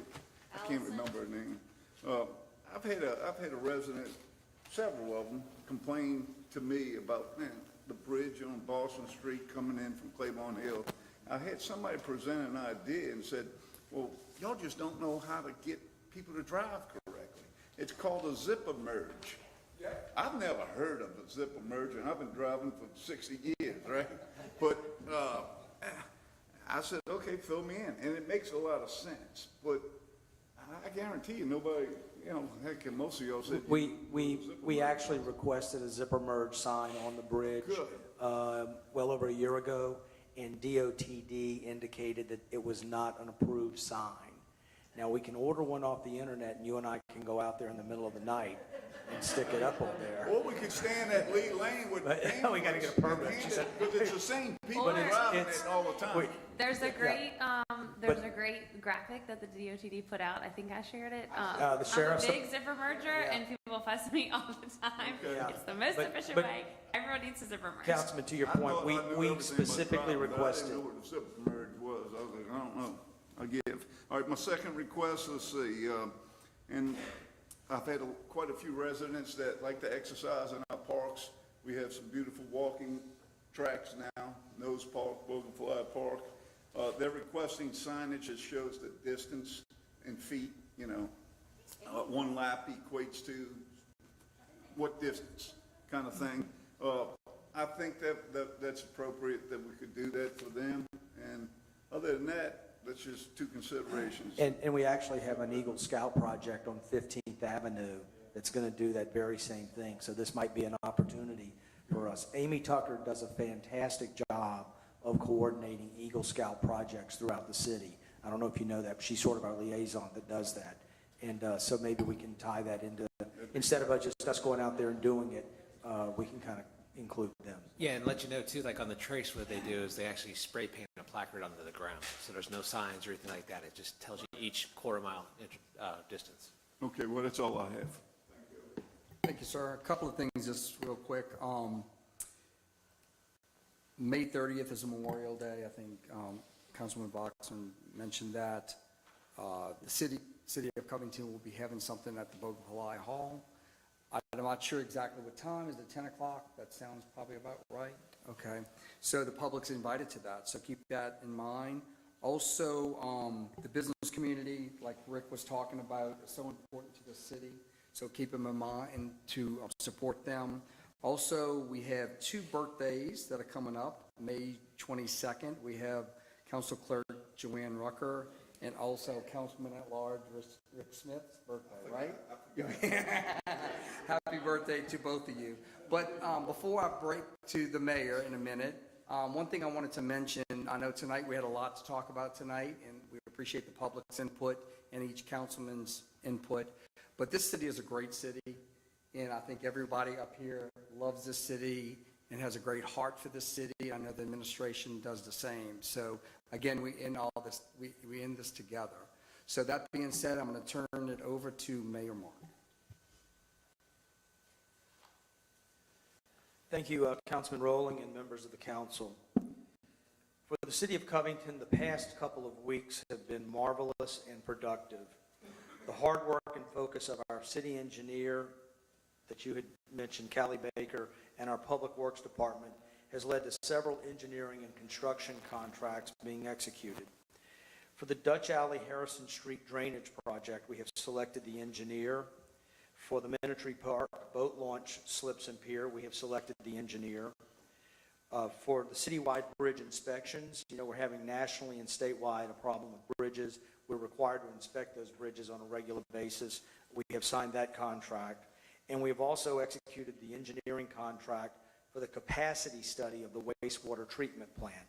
If you recall, we were asking ourselves a couple of years ago, how many houses can we add to the plant? And the answer was, we don't know. So it's good that we've got that underway. We've also signed the construction contract for subsurface drainage at Harrison Street near the St. Tammany Parish Hospital, that drop off where the asphalt sloughs into the ditch. And additionally, a construction contract for a new sewer force main from Ronald Reagan Highway to the treatment plant, which will address our Perret land agreement situation. We've also executed a contract to clear and desnag Blue Swamp Creek, which affects Barclay Park and Oak Alley. We have an instrumentation shed at the 16th Avenue water well, which is at Hubie Gallagher, and we're currently, that needs to be climate controlled and renovated. We're waiting on the bids for that. For Lurleen Drive in River Forest, which requires to be rebuilt, we are at this time going out for bid. For William Pitcher Junior High on 17th Avenue and St. Scholastica Academy on Boston Street, both need pedestrian crosswalk lighting, and permitting is complete and the devices are on order. Projects wrapping up include the miscellaneous bridge rail, guardrail repairs around the city, replacing the highway-style guardrail on West 11th Avenue with a cement one, and a water line main replacement on Beth Drive in River Forest. Additionally, road panel replacements have been completed in the Savannas and in Oak Alley, and there are major sidewalk repairs wrapping up in downtown. At the wastewater sewer plant, we have effluent pumps that pump out over 1 million gallons of treated wastewater into the Shafunkta River on a daily basis. They have aged out. Both pumps are in need of replacement, and we are now waiting on the bid documents from the consultant. To create redundancy of our treatment plant's belt press, and that's the device that removes solids from treated effluent prior to being pumped into the river, we have a centrifuge-style device in the final design process. Again, to your point about Senator McMath and Representative Mark Wright, that was a $900,000 grant from the state capital outlay with a $300,000 match by the city. So that's huge, because without that redundancy, had that belt press going down, we would have had to rely on trucks being brought in to do it for us, which would have been enormously expensive. It's hard for me to believe that River Forest is 60 years old. The sewer lines are terracotta, so we now have 60-year-old terracotta sewer lines. Those have been smoke tested and videoed, and due to River Forest having atypically large home sites, they have atypically large, long laterals lines, which additional video is now being created as we document what we have out there. This is going to lead to the breaks in the sewer lines being repaired and a synthetic lining being inserted into each pipe, which will make the pipes like new. We've installed a new generator at the wastewater sewer plant, replacing what was affectionately known as the dinosaur, and we have another new generator that has been installed at the Bolafil water well pump station. The Bolafil generator is being permanently mounted to an existing trailer and electrically fitted to serve the sewer lift stations at Nose Park and Barclay Park. This means we'll no longer have to mount a permanently raised generator at Nose Park, which we know how aesthetically displeasing that was going to be. This was the idea of a new sewer line supervisor named Zach Brown, Chicken Fried. And Zach had a great idea of doing this, and the generator will service both Barclay Park and Nose Park. The old plant generator from the wastewater treatment facility will be permanently assigned to the rec center. It's an extremely noisy unit, and that's the one place that we can put that. So we're repurposing our older generators. When those jobs are completed, we will then look to install a new generator at the Ozone subdivision. Lift station fun fact, the city has 62 lift stations pumping millions of gallons of wastewater to the treatment plant on a daily basis. I'd like to give a special thanks to Chief Administrative Officer Aaron Bavona and to City Engineer Callie Baker and their staffs for getting each of these projects underway and or completed. As I am very fond of saying, the procurement process in government is tedious, time-consuming, and miserable. These professionals have done a remarkable job taking these improvements through the maze of bureaucracy out of the office and into the field. I want to give a second shout out to Public Works for the current cleanliness of the city. It really looks good. I remind everyone that the city does not have the resources nor the manpower to physically pick up all the litter that gets tossed out onto our roadsides. We just can't possibly do it. The only way we can get the upper hand is for more folks to stop littering. I am particularly grateful for the residents that help in front of their homes or in their block. We are seeing more and more of these efforts, and it's making a big difference. Them signs ain't there no more. The signs that were up on the telephone poles and the yard signs that are in the right-of-ways all the time. I want to give a special thanks to Kimion Callahan, Kevin Bradford, and Calvin Bickham for tackling the plastic signs that seem to pop up every week across the city on wire posts and telephone poles. Also, congratulations to Jerry Hudgens for recently being named the Public Works Employee of the Month. Jerry's work ethic and mechanical prowess are a great addition to the wastewater sewer plant team. Finally, I'd like to mention that Public Works recently completed the clearing and desnagging of Frederick Creek and Old Landing, most of Cherokee Creek near Cherokee Lane, and are currently knocking out Kathleen, Ellen Canal, and River Forest. No one around today can remember the last time that these areas were cleared out. Big thanks to this city council for approving the purchase of the new Spider machine, the excavator, which actually makes this work possible. Could not have gone in there with any other type of piece of equipment. The city's new May-June newsletter is now available in the free green boxes around town, outside the drugstores, either entrance of Equistapace, and of particular value is page 3, which you guys do a great job of listing out our events. But page 3 also gives you a handy paper copy that you can keep around the house. You don't have to go online. And if magnets still stuck on refrigerators, you could actually put it on the refrigerator, but it may require a piece of tape now. This Saturday coming up, I believe that's the 7th, we have the North Shore Heart Walk, which has moved from Fontainebleau State Park to downtown Covington. And it's going to go down New Hampshire, cross Boston Street, through the Bogafilaya Park, down New Hampshire into the beautiful residential area there, and back to the trailhead. So we welcome the North Shore Heart Walk here. The North Shore Performing Arts Society is doing a Let It Be Beatles tribute at Christ Episcopal Church. That's on the 13th. Then we have Sunset at the Landing on the 20th, as always, the third Friday of the month. And this year, for the first time, we have the inaugural Hamburger Festival, which is going to be at the St. Tammany Parish Fairgrounds, music and a lot going on there. Also, this coming Saturday, the Covington Police Department Fraternal Order, not the police department itself, but their benevolent society, is hosting a rodeo at the fairgrounds. And so I share with all these residents and folks that have moved over in the past 10 or 15 years, If you haven't taken your children or grandchildren to a rodeo at the St. Tammany Fairgrounds, you might want to do that. They've got pony rides, they've got a petting zoo, and you will definitely go home with some smells that you won't forget. Final Friday, we're back to our Columbia Street block parties. And on May 30th, Monday, the Covington Heritage Foundation, under the leadership of Mark Barrett, will have the Veterans Appreciation Luncheon. So to remind everyone, the veterans put on a memorial service with the gun salute and the whole thing at the Justice Center on Columbia Street.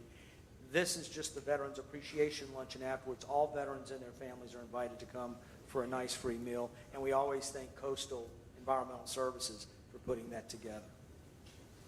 I think that's it. Anything else for the mayor before we? Administration, anything? Council, anything to add? Okay. The only thing I have left is to remind everybody about our June 2022 council meeting. It will be held in these chambers at 6 p.m. That's June 7th. And everybody have an enjoyable rest of the month, and this meeting is adjourned.